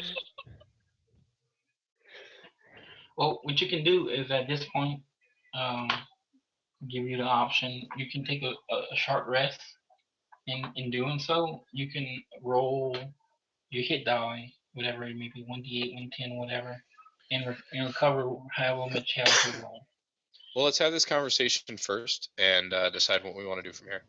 Obviously, we're going to have to rest, so let's have this conversation first and then rest. Oh, what did you find, Leah? There's some footprint. Leading into the woods to the south of us or to the north of us? Okay. Can you tell what they are, or do they look like they're the goblins? Can I? I don't know. Can I make a perception roll, like, and see if I can tell if it's just the goblins or something bigger than that? Yeah, go ahead. Okay.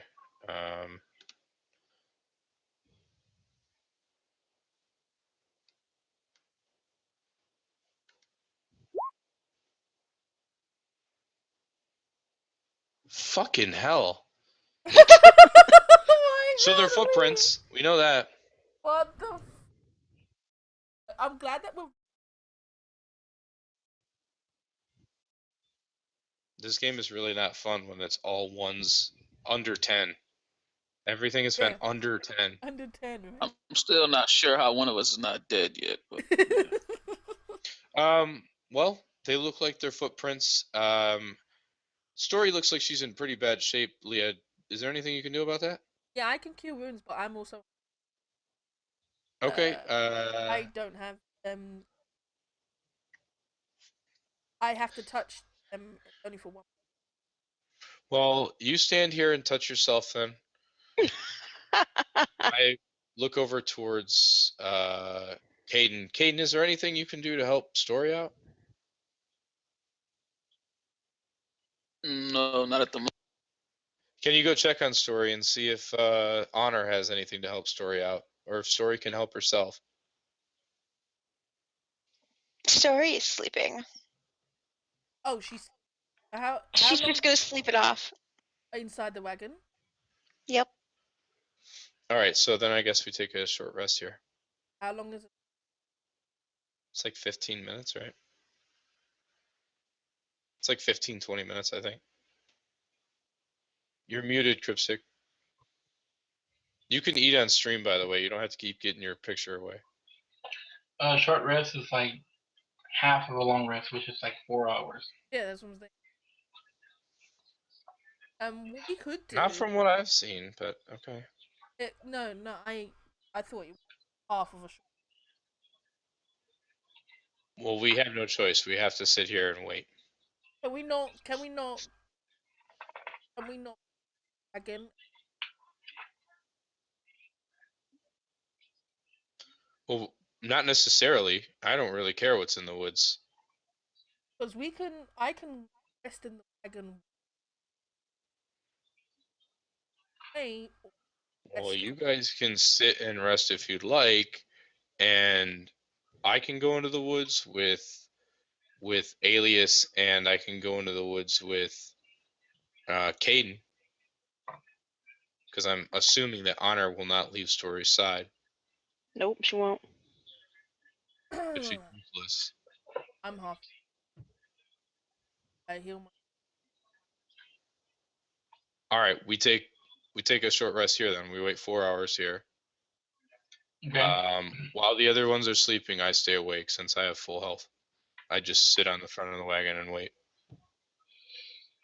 Okay, so everybody who, well, you're considered resting. I mean, you're not in combat. You're. Yeah, but I want to stay awake so we don't get fucking jumped. Well, during a short rest, I don't think you sleep. Oh, okay.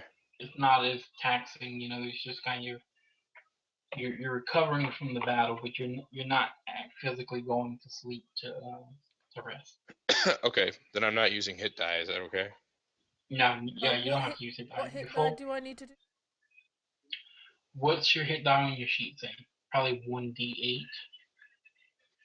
So you roll that die, and whatever you get, you add to your health. Up to your maximum.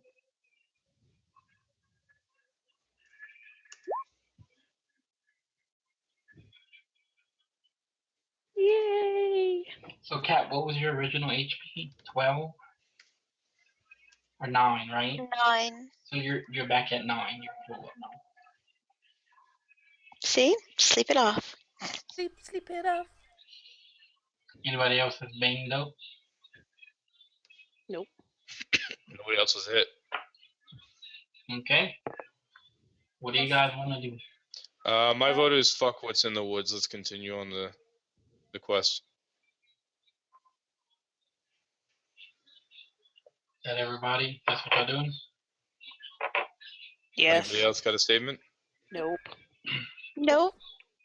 Continue on the way. Story's going to sit in the back of the caravan or wagon, whatever, and give Honor a gigantic lecture in complete silence. And Kuornos leans around and asks Kaiden, Kaiden, can you ride on the back, on the outside, watching behind us? Sure, better me than the mute. Fair enough.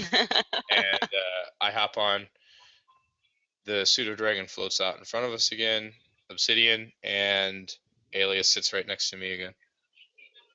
And Okay. Honor we continue is on our way. listening to the lecture by Story. Well, you're not listening to it, you're watching it. Yeah. True.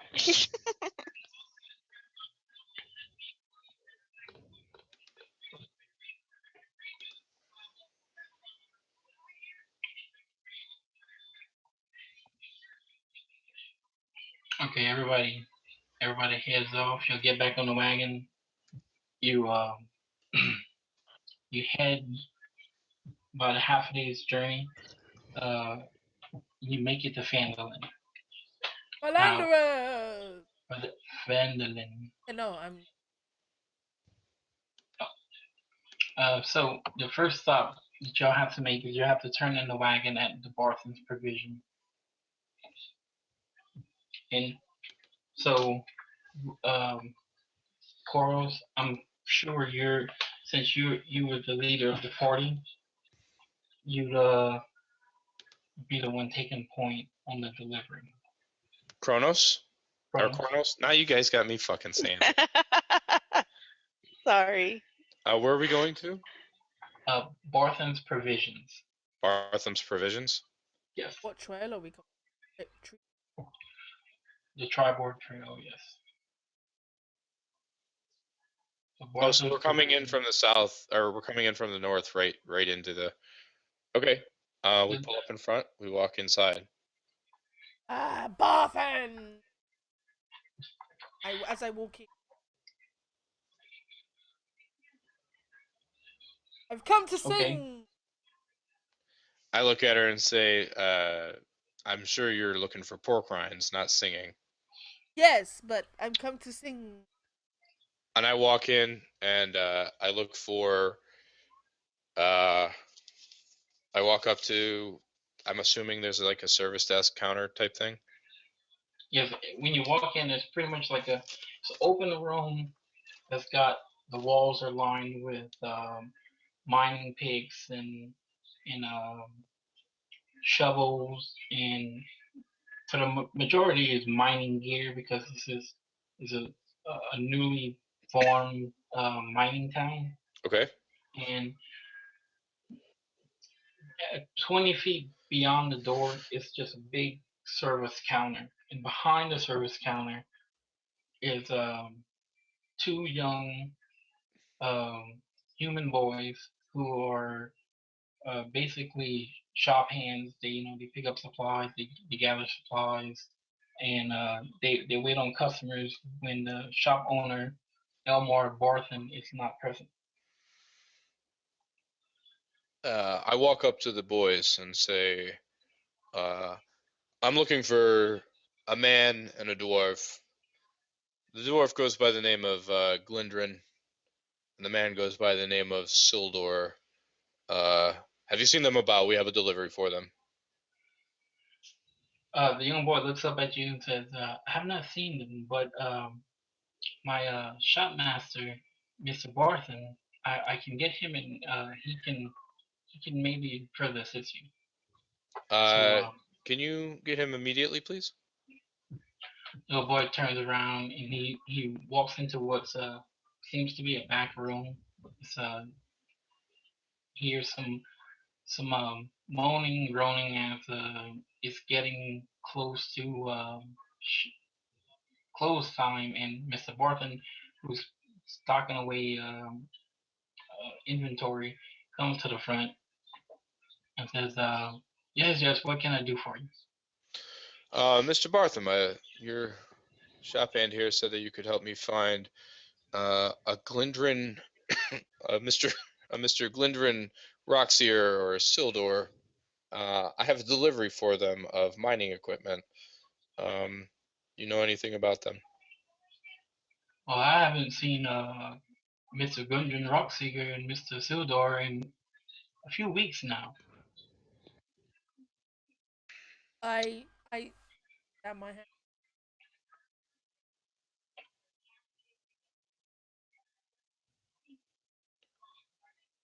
Can I check to see if he's lying? Can I Do an insight check. insight check? Okay, so And insight. as he's doing an insight check,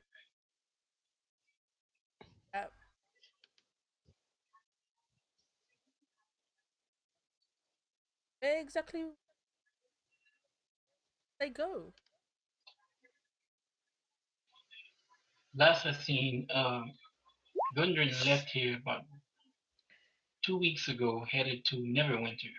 He was going to acquire a group of travelers to escort some provisions back to my establishment. I rolled a 16 to see if he's lying. As far as you can tell, he is telling the truth. You said that the last time you saw them was when they went to Neverwinter to get an escort service to bring you provisions. Yes. Well, we are that escort service. So you Glindrin and Sildor said to me that they would travel ahead and meet me here to assure me that our payment would be in full when we arrived. Well, Gundren left a small coin purse with me for such an occasion, but I have not seen him.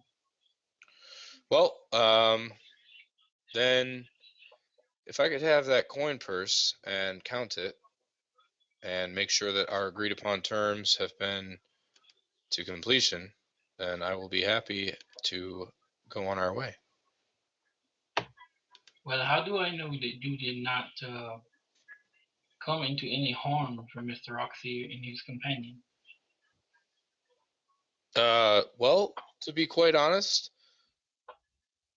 Mr. Roxier and Sildor are not of my concern.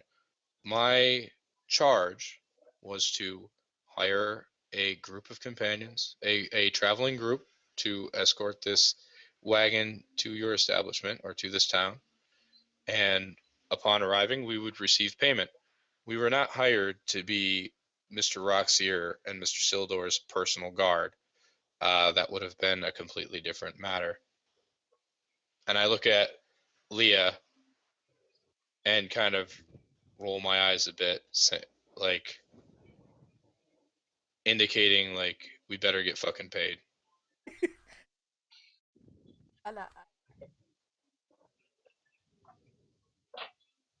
Well, last I heard from Gundren, that he was to head to Neverwinter to hire a party, and then he was to return here to personally see that the delivery of the provisions made it.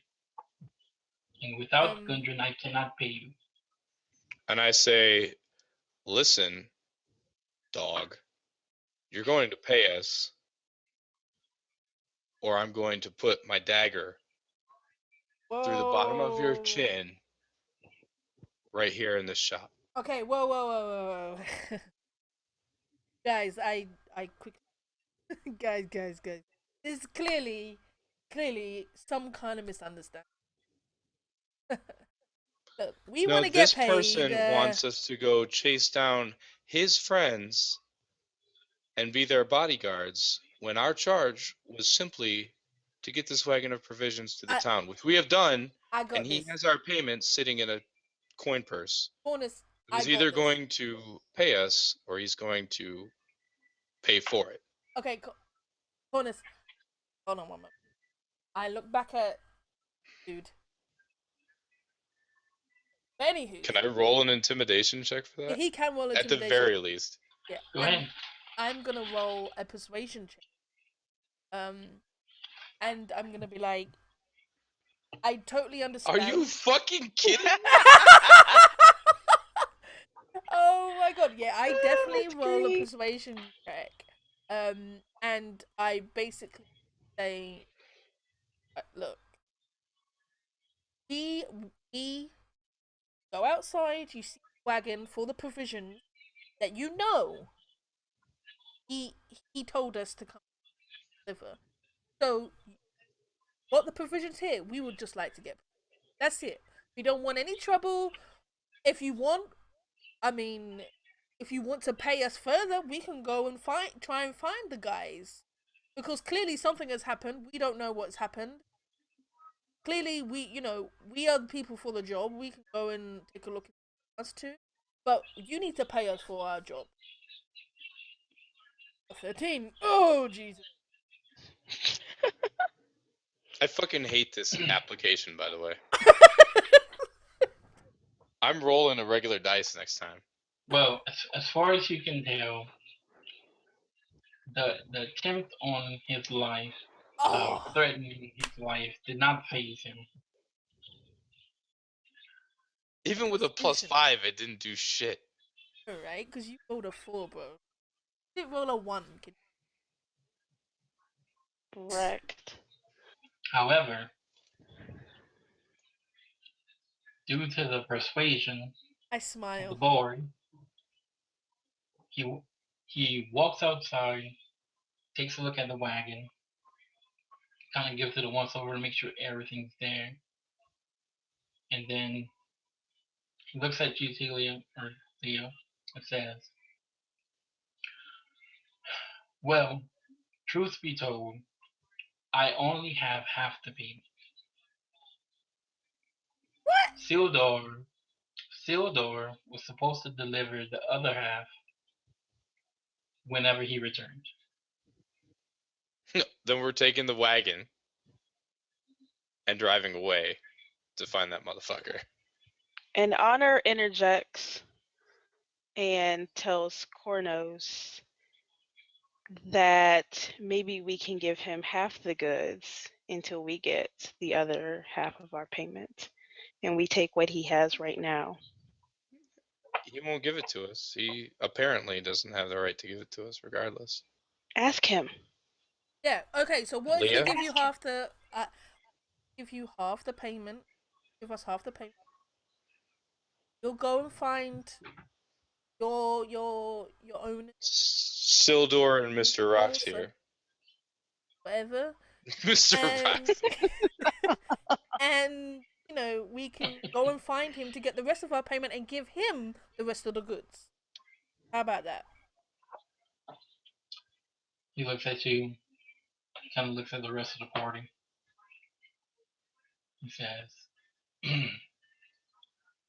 "What if I were to give you a paper, a document, that said I was to give you the other half to go upon Sildor's arrival or non-arrival?" Well, he's not arrived now, so you might as well give us the gold. Well, I'm saying if you go looking for him and find him dead and return proof to me, I will give you the other half, since it was a bargain he made with you. I pull Leah aside and say, "Listen, you seem to have a way with this guy. The only acceptable way out of this that I see is he pays us for half the goods now. We give him half the goods. We go find Sildor, and if he's alive, we get the rest of the payment for the goods and a bonus for finding Sildor. And if he's dead, we'll just get the rest of the payments for the goods, and whatever Sildor has on him, we get to keep. Can you talk to the gentleman? Could I try another persuasion? Or is that persuasion?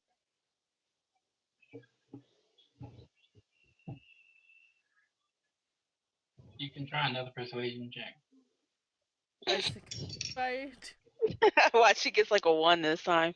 Oh my god. Okay.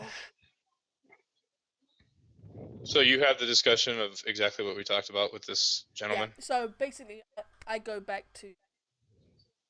Okay, look. You say what you're saying doesn't hold well. Okay. We would like to get paid for half of the goods. Give us half the money. We will go and find your Mr. Bill D. And and this is what you understand. We will go out of our way to find him. You know why? Because we want our gold.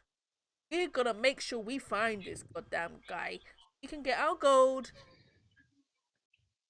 unload all of this shit. What's in the back of the wagon? I don't know what. You can have half of it. Give us half the money. Well, the rest of them, all the money that you, but half of what we owed. We'll definitely go and find your master. If he's dead, we'll bring whatever we need to bring back to prove whatever. But either way, we're gonna find your master because we want to get paid. The rest of our. Oh Jesus! Nice. And I say Okay. that with a big gleaming smile, and my teeth shine. Mm. Okay. He motions to the two young boys, and they start unloading half the provisions off the wagon. Wait a minute. You gonna give Before us the these money? boys start unloading, yeah, let's You give see us the the gold, money? sir. He hands you the gold purse, And how much is it? which contains half your money. Yeah, it's all here. But he also looks at Do you even know what half of it is, Teelia? 45 gold pieces. There's 45 gold pieces. Yeah, but And I listen, say this wait to a minute, you. wait a minute. Wait, This is outside of the game. I just want to say this to I'm Cryptstick. sorry. 15 of the gold pieces were for my Sure. character. So it's actually like 38 gold pieces. Okay, so yeah, it's half of 75 is what he has, and then if I find Sildor, he'll have my 15 gold pieces, correct? Correct. All right. But So he looks at you and says, if anything were to happen to the wagon on your journey, and you were to lose the provisions, you don't get the other half. oh, so you have the other half of the money with you. I thought you said you only had half the money. Oh No. shit! You were to get the other half the money from Sildor. Oh, so if Sildor However- has half the money, then we're gonna take it from him regardless, and And you we're have gonna no give him the say. provision. We'll talk to you later, sir. Thank you. And I walk away from him. Yeah, I understand you're not gonna get half the money, but we're just gonna give the wagon to Sildy, and he gonna give us the money. So whatever happens to the wagon, I understand. Either way, if he's harmed, we're gonna bring him back, help you out, and whatever. But we're gonna get paid. So do your boots, go down and sit down. And he looks at you and he says, I care not about Sildor's life. Oh damn! I It's just like that. care about my provisions. Yeah, well, Sildor has our half the other half of the money, so I care not about your provisions. Wow, you a fucker, huh? And then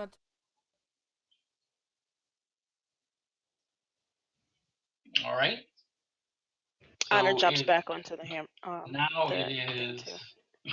It is Guess getting for dusk. me. You'll have to find a place to hunker down. Well, since it's dusk and we've ridden away from this place, can before we try to find a place to hunker down, can I find? Is there a place that sells like potions or something Hey. around? You can probably find that. At the provision At the store? provision store? Well, he said it's only mining stuff there, so he's already said that. It's mostly mining stuff. That shrine. Let me see.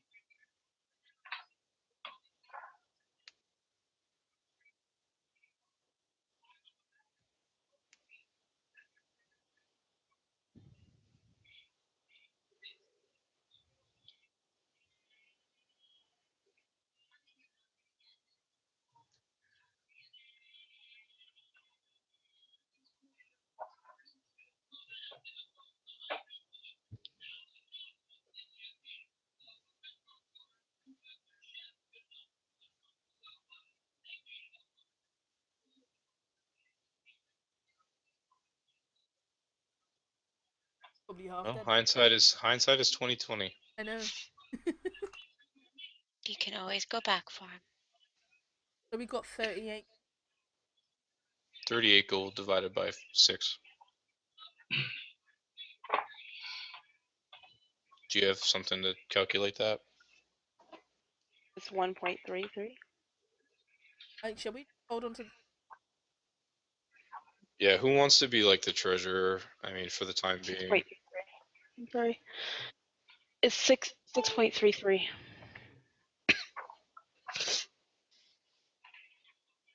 And 3.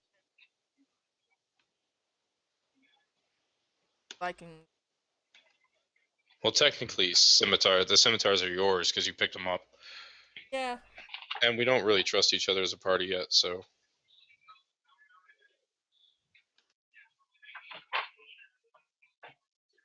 Okay, as far as you can tell, there's the only place to maybe buy some kind of health potion is a place called the Shrine of Luck. It's a big statue, it's a big worshiping area. You figure maybe they might have something to Okay, well, looking at the map, help you. we ride we ride past there, heading towards the inn. We ride, well, it's basically across the street from the inn. So, as I pull up to the inn on the wagon and park it, I look across the street and see the Shrine of Luck, and I hop off and walk over to the Shrine of Luck. Okay. I help off. I signal guys and like, guys, just wait there.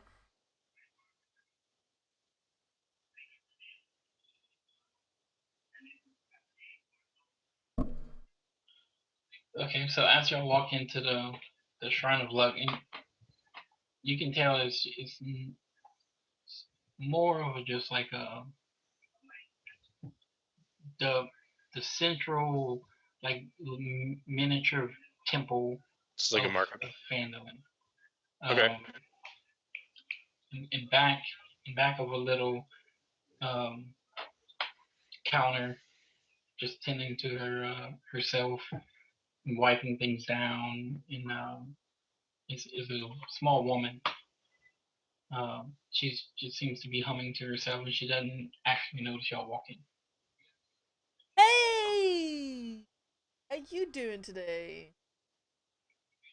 She looks up, turns to you, and she says, "Hello there, dear. What can I do to help you?" I am looking for some potions. Do you have any?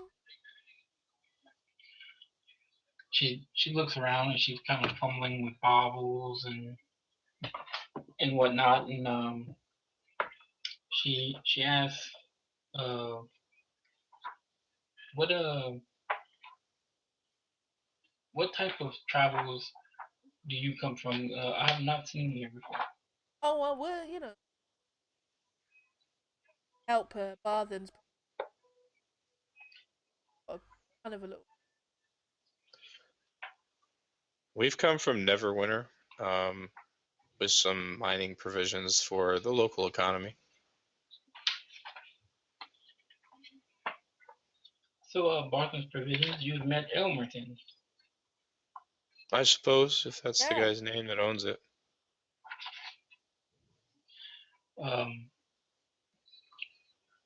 If you're a friend of Elmer, I could perhaps part ways with 2 of my minor healing potions.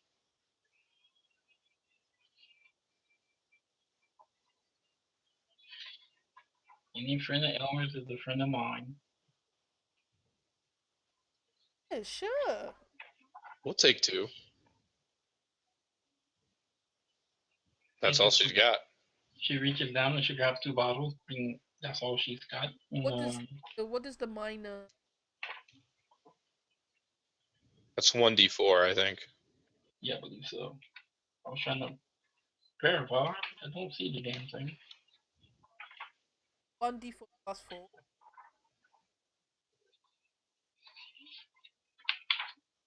I believe it's just 1 before.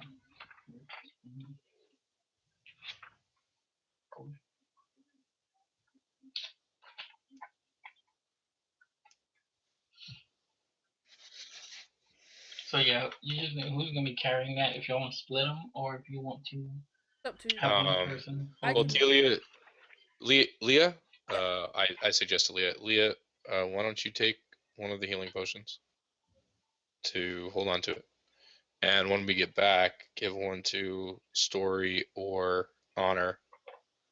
I don't believe that Kaiden needs one. He seems to be pretty street savvy and well worn, and can probably take care of himself. race over. Well, not yet, because we're not back at the wagon yet. We're still standing in the store. Yeah, that's fine. Oh, you race over. Oh, I thought you said you reach over. I race over. As I leave. I say thanks, darling. And here is minor healing. I stay back in the store, and I lean over the counter and look intently at the girl and say, so on our way down here, we ran into a little bit of trouble. Have you in the town heard of any stories of bandits or other types of thieves running about in the forest north of here to prey upon travelers? She looks at you and she goes, "Why, yes. If you're headed back to the forest, you have all sorts of goblins and nasty creatures that just prey upon travelers along the tribal road. Not so much the high road, just the tribal road, being that this town is a stopping point between here and the mine."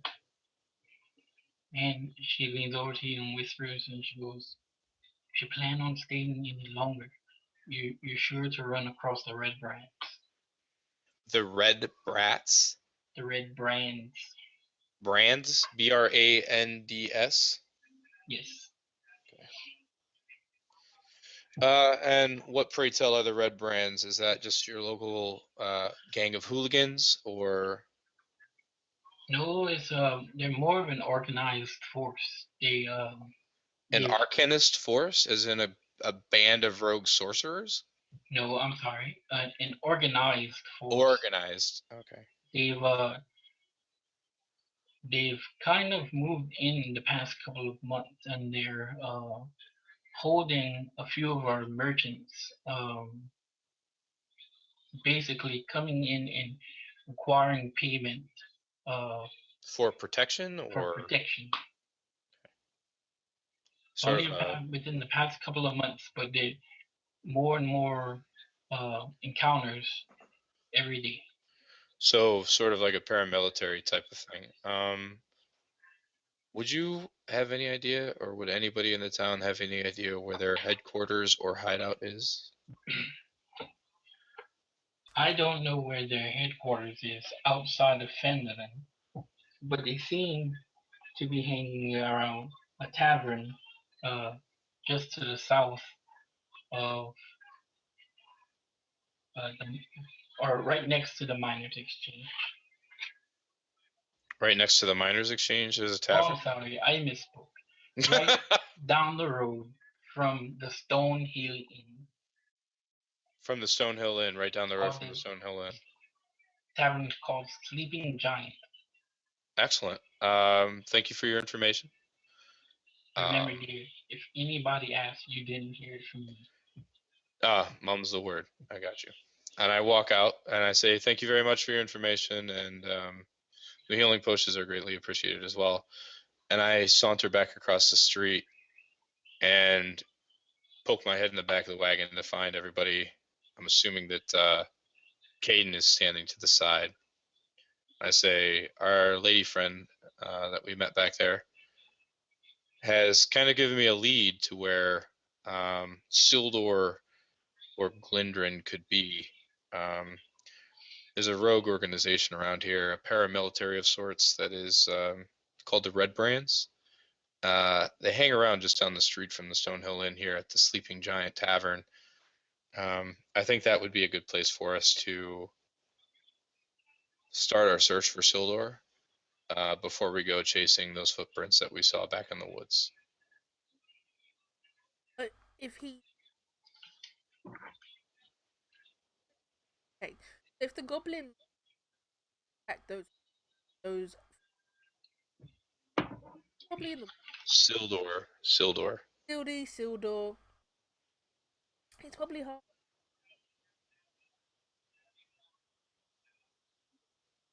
Well, I mean, I'm assuming how many days travel was that, Cryptstick?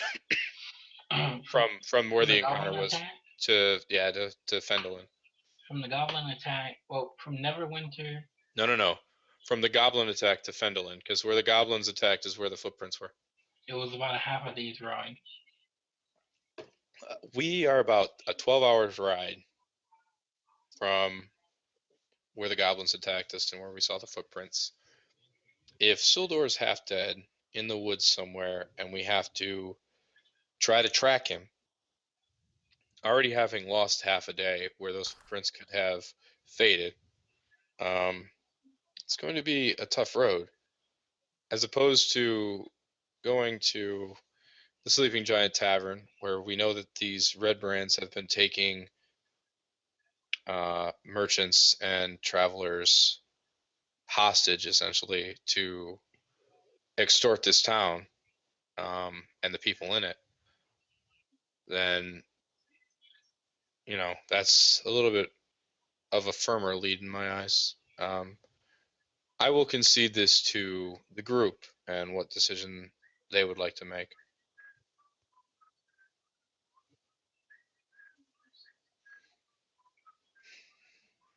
What's the group? I vote we go check out the Red Brand. Those footprints could be gone by now. I agree. I think we should get a room at the inn for each of us. And first thing tomorrow, check out the Sleeping Giant to find out about the Red Brands. What time of day is it, Cryptstick?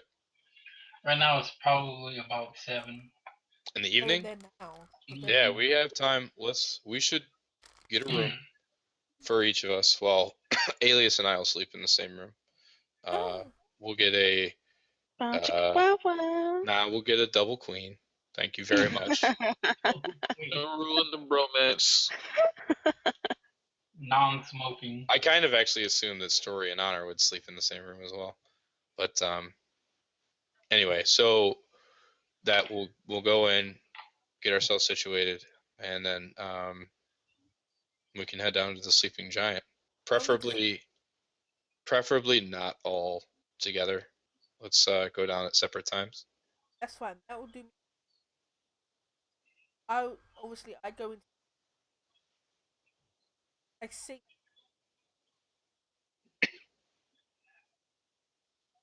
How much are the rooms? The rooms are 5 gold pieces a piece. All right, I pay for mine and Alias, and I look at him and say, "You get the next one." And I go in and talk to the innkeeper and say, "Can I get a room, please?" Well, a tiefling. Not many of you around here. Is that a problem, sir? No problem. We're open to all kinds. Thank you. So, And just one room. yes, and one room for my friend. Okay, so one room for each of you. There'll be 10 gold pieces. So we hand him the gold. Okay, so he takes the gold and he kind of tucks it into a little drawer beneath his tabletop, and he pulls out a ledger book, and you see him mark down two little X's, and then have sign your names next to the X's, and you notice that there's only 3 more rooms available. I've already paid for one. You got one, so there's only 2 more rooms available. I would love to get a room, and I would sing my heart off.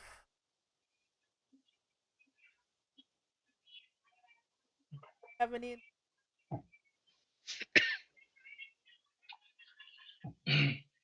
Well, fancy you say that, because we don't get too many entertainers in these parts due to the rough roads and recently the rough company in fandom.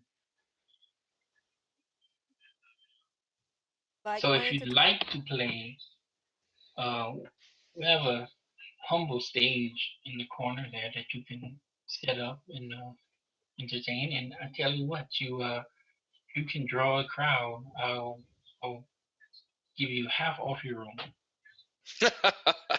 Off? I look. Where I'm from, I get pork rinds and shavings. Pork rinds and cheese shavings. He looks at you and says, "I'm sorry, we have no pork rinds." Oh hell no. What else do you have that is of some? You have beef jerky? We do. We have some dried meats and salted meats. I want beef jerky. I don't want the whole rat meat. Listen, horse meat's good. Sicilians love that shit. Out of character, horse meat's good. That was totally out of character, yes.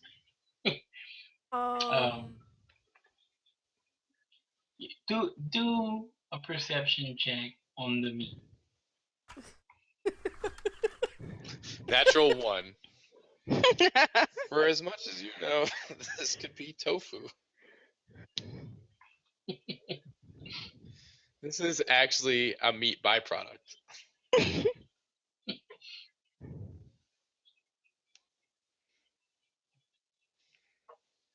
13. You look at the meat, and through your extensive knowledge of beef jerky and pork rinds and whatnot, you can tell that this is beef jerky. Yeah. Okay, so look, have we got this? Can I sing for my full lodging and beef jerky? All I can eat jerky and beer. That sounds like a persuasion roll to me. She says, "I'm not quite sure." Not quite sure. You just said it hardly have entertainment. And I also said sing and never win. Draw a crowd.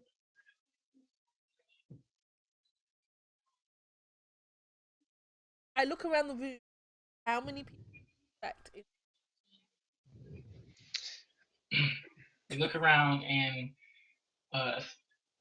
looking at all the tables, it's very sparse. There's only about 3 people in there. As this conversation is going on, Alias and I have already gotten set up in our rooms, and I've come sauntering back down the stairs, listening to this bard plead and beg with this innkeeper to try to give her a free room, and I'm giggling kind of silently to myself, standing in the corner. Yeah, and I walk in after overhearing that this bard plans to sing. Decide my best course of action is to sleep in the wagon.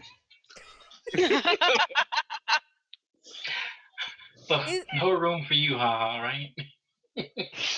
I knew he No was nightmares. Do I need to roll to see if I draw a crowd? But I've never done that before. I need to do that. That would be a performance roll. Is that a performance check? Performance roll. Have you started singing already? No, I'm just. Okay, cool. All right, that's not a problem. So if you give me full boarding, food, and by drawing a crowd.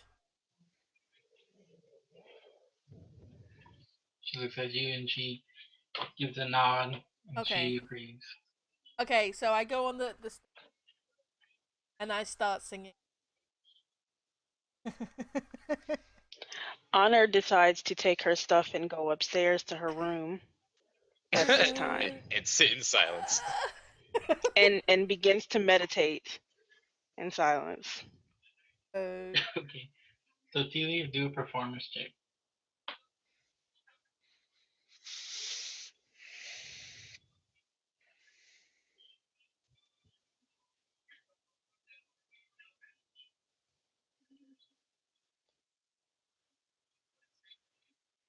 So I start singing.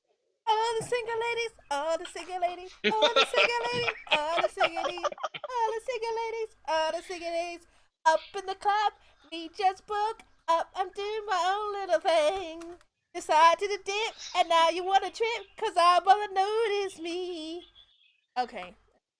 As I'm singing that, I do a roll. Oh my goodness.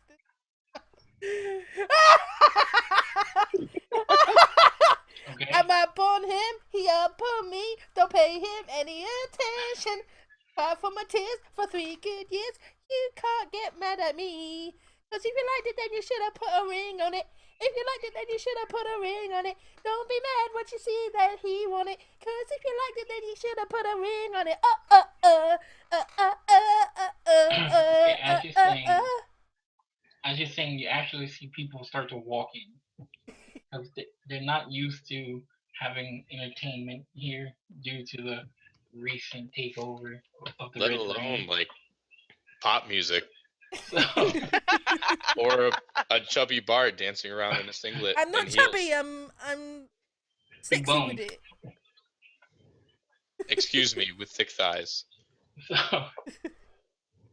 So as people start to walk in, you kind of glance over at the innkeeper, and she's kind of looking at you, giving you a little nod of approval. And Is she doing this? Yeah, I am doing that. yeah, she's like, So That's not what I meant. I meant to dance, but okay. I'm dancing. I'm So I dancing need this to one. make another performance check. Because only about 3 people walked in. They were more like, is there something dying in here? I'm dancing. Oh Looking at man. booty. Working. Natural Wow. 20? It's Oh a my natural God. Natural 20, yo. That's the first one. First one of the Yeah, like game. a big, like, critical kind of graphic kind of come up. That happens. So Okay, so Teelia, I performed the best continue to sing. performance of my life. I'm singing. I'm still singing this song. Obviously, I can continue singing it if you want me to. Same song. And I'm So dancing. as you sing, more and more people walk in, and you actually can tell within the group there are actually some single ladies walking in the door. So they take seats in the little bench, little area they have set up around the stage, and the guys sit at the bar, and there's drinks flowing, and the innkeeper just kind of looks at you and gives you a thumbs up, and you know that you're covered, you're good. Yeah. She's holding up a little container of beef jerky for you. Cool.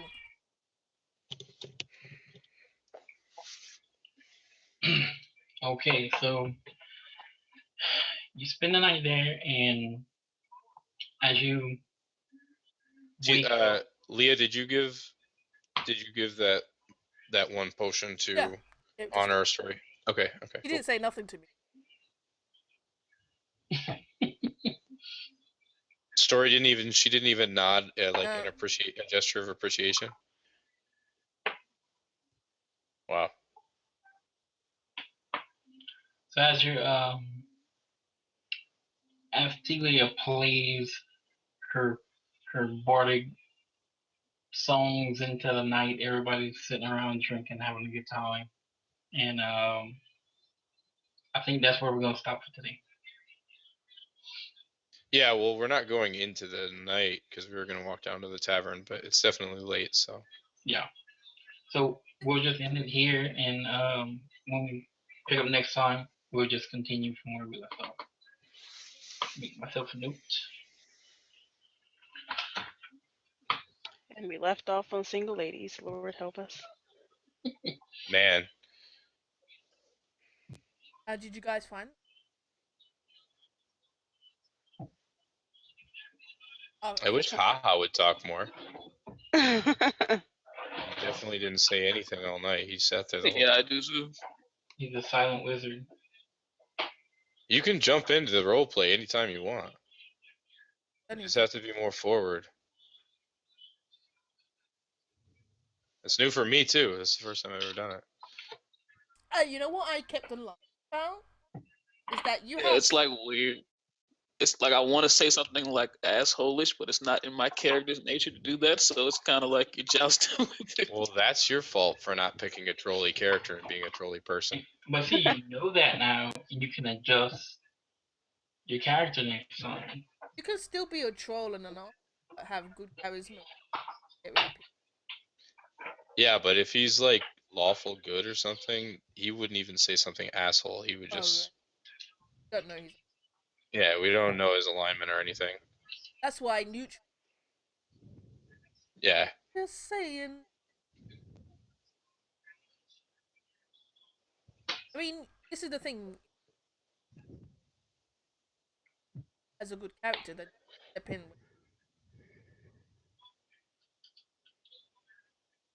True. Yeah, it's gonna take a while for people to get into it, I guess, really into it. If Jen can decide to show up, I think it kind of helps things. He's kind of Next week I'll have my 50-50. webcam on. Yeah. I'll have my webcam. Much more. 4 people.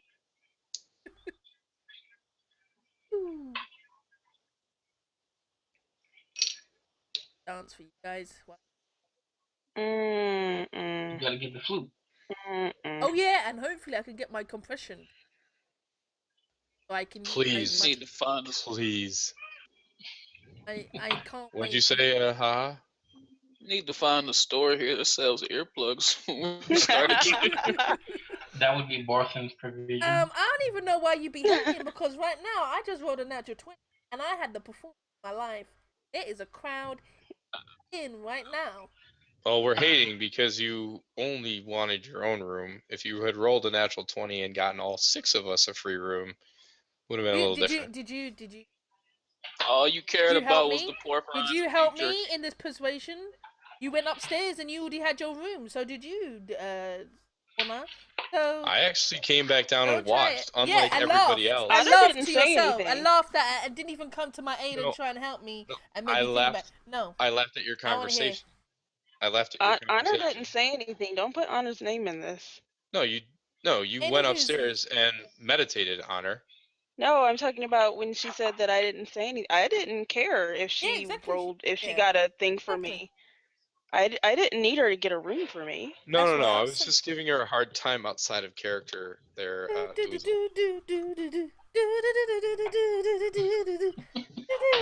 And her choice of songs, like, absolutely Hey, that's a hilarious. crowd I don't pleaser. even know what to do with it right now. Crowd please. It'll bring the Like- ladies like- in. like and the Ruddley ladies said, will like, go who and knew- do it. Island spell somewhere. I'm Who pretty knew sure there pop is. was that good Hey, back look, in that look, day. let me tell you something. Who knew there were so many single ladies in a miner's town? Exactly, right? That's how I knew. Well, I was like, mining's dangerous. Their husbands die. Yeah. The single Red ladies, Brands man. could have killed a couple of them. Well, yeah, but typically mining installments like this, they leave their wives to go and mine in the town, and it's usually all women or all men in like whorehouses. Well,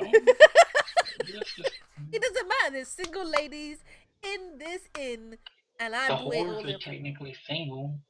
Just Fair single for the enough. night. Fair enough. So, Or sleeping in a wagon. all right. Hope you don't I was trip like, up, at least buddy. I'm sleeping in peace. Exactly. But you know, you're hearing I don't this want. bustling I don't want to hear the song. thunderclap while I'm sleeping. That booty clap. Ooh, wee. I like how Ruddley was like, you don't know where I was. I'm in the bushes. You don't know if I saw that ass clap. All those pork rinds, it's probably pretty easy ass to see clap. That's funny. Pork rinds, and the reason why I said pork rinds is because I was eating bacon flavored crisps, and cheese. I was like cheese flavoring. That was great. Sponsored by Cheetos. I have the spicy crunchy Cheetos right now in my. I can't. I have those. They're in my cabinet. I was tempted to go really get them. Yeah, they're in my cabinet too. The spicy ones. I hate you. You don't like those, or Hate you you. do like the spicy ones? I like the spicy ones. I like the spicy ones better than the regular ones. Teelia, have you ever had the spicy ones? What, the jalapeno ones? No, the flaming hot ones. The flaming hot. jalapeno. Yeah, I don't like them. They're just The jalapeno ones are the green ones. They're weird. Yeah, those. Yeah. Yeah, they have like a weird taste love with the it. I think it's 'cause the color. the cheesy jalapenos. They're not bad actually. So yeah, it's not bad for me. But I prefer the crunchy Cheetos. And I can't believe you did that, and I hate you. That's so great. funny. we should have that like at the beginning. So, Crypt, please remember that. I forgot about it. Yeah, please Maybe remember to have Teelia our will get sponsors. sponsored by Cheetos. That would be awesome. That'd be hilarious. Awesome. That's a bag of Cheetos. I was like, when you said it was sponsored, I was like, what the hell did you just do? And then I saw Cheetos, like, you took the piss. Change my profile, pick the Chester Cheetah. Shit. Next week it's gonna be like us like holding like a bag of Cheetos and we're just eating. Make sure the logo will show when we're just. Okay, well, so all right, guys. This time When's our next meeting? Next Friday, if everybody is up for Friday. Yep, next Friday. I'm good.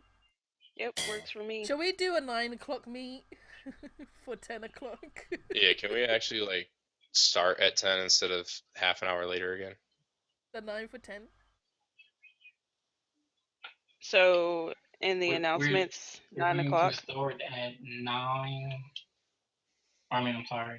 10 p.m. Eastern.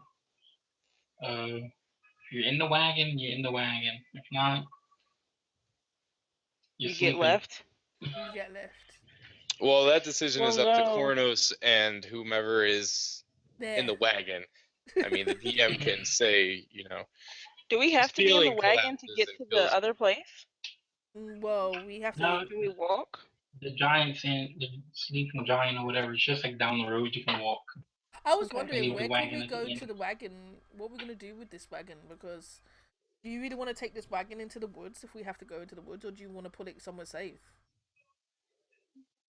And I'm just talking about it. Should we roleplay? Should we roleplay that next time? No, I'm just asking. Yeah, we could roleplay it, but I'm just discussing it so we have an idea. Like that's called metagaming. But we can still kind of get a plan together. Just get in the RP chat and see what you want. Yeah, okay, we'll go into the RP chat and we'll talk about it. Yeah, that's probably better. Okay. All right, guys. So we only have one natural 20. Nobody died yet. Wait, what's our experience? Did we get experience points for any of this now, or do we get it at the end of the campaign? You were supposed to get some experience, but y'all diverged from the plan. So I'm gonna have to figure that out and let you know at the beginning of the next session. Okay. And Crip, am I allowed to, like, since we're when we finish at the thing, am I allowed to change my spells again? Because I Yes. can prepare after long rests. Yeah, You can. prepare basically what's happening. Well, hold on. Are y'all sleeping and going to go to the sleeping giant the following day? No. Or because right No, now, we're gonna go that night. But I mean, That night. like, right now you basically, can't. Right now you then stay the same. right. But when we finish that, I can always do that though, right? Like, if we get long rests, I can always change, right? Yeah. At that's a cool. long rest. Okay. Like Alright. right now, it's not considered a long rest. How many hours is a long rest? 8, you said? 9 or 9. 8. Oh, 8. Okay. I'm sorry, 8. Alright. So yeah, if you go to sleep for 9 hours, you get all your HP back, and you get your you can change your spells Okay. and get your spell slots back. Okay. Okay, cool. On it. Lucky Alright, so we Cargo all on it? done? Yeah. Yeah. Done. Next week, Friday. Same time, 10 o'clock EST. Oh! Alright. I am hopping off of this call then. I will talk to you guys later. Later. Alright, Later, see you guys Ruddley. later. Okay, guys. Oh, I had fun. I don't know about you, but I had fun. Yeah, fun. You got shot, Kane? What? What? Who got shot? Kane. He just said he should have said something on Twitter, but he got shot a while ago. 22 entry, no exit. About an inch below my collarbone. You're fine now, but you'll go back to work on Monday, so you're celebrating tonight. Oh? Okay, Kane. Jesus. Yeah, that's a bit crazy. Yeah, kind of rough. I'm not sure where he lives, but Yeah, I don't know where you live, yeah. Just glad he's okay. Yeah. Wow. Well, we're ending the stream tonight. We're gonna do the next chapter of Troll Patrol, episode 2. What do we want to call this episode, guys? Journey into Neverwinter? We made it through. Like, we No, survived. But that's telling the viewers what the we're episode. live. But anyway, I'll figure it out. So next week, 10 p.m. Eastern, Troll Patrol, episode 2. We hopefully will have Jin here. I will have my webcam on because I will wake up earlier than whatever, and hopefully we'll have a little bit more added to the stream, a little bit more information where you can see stats and whatnot, and all that jazz. Okay, guys. See you later. Okay, Kane. I'm glad. I'm glad you're okay. What, the meeting, Ruddley? Okay. I had great fun. I don't know about you guys, but I had fun. Great songs. Great times. Single ladies. No, the single ladies is gonna be stuck in my head. Damn it. It definitely is.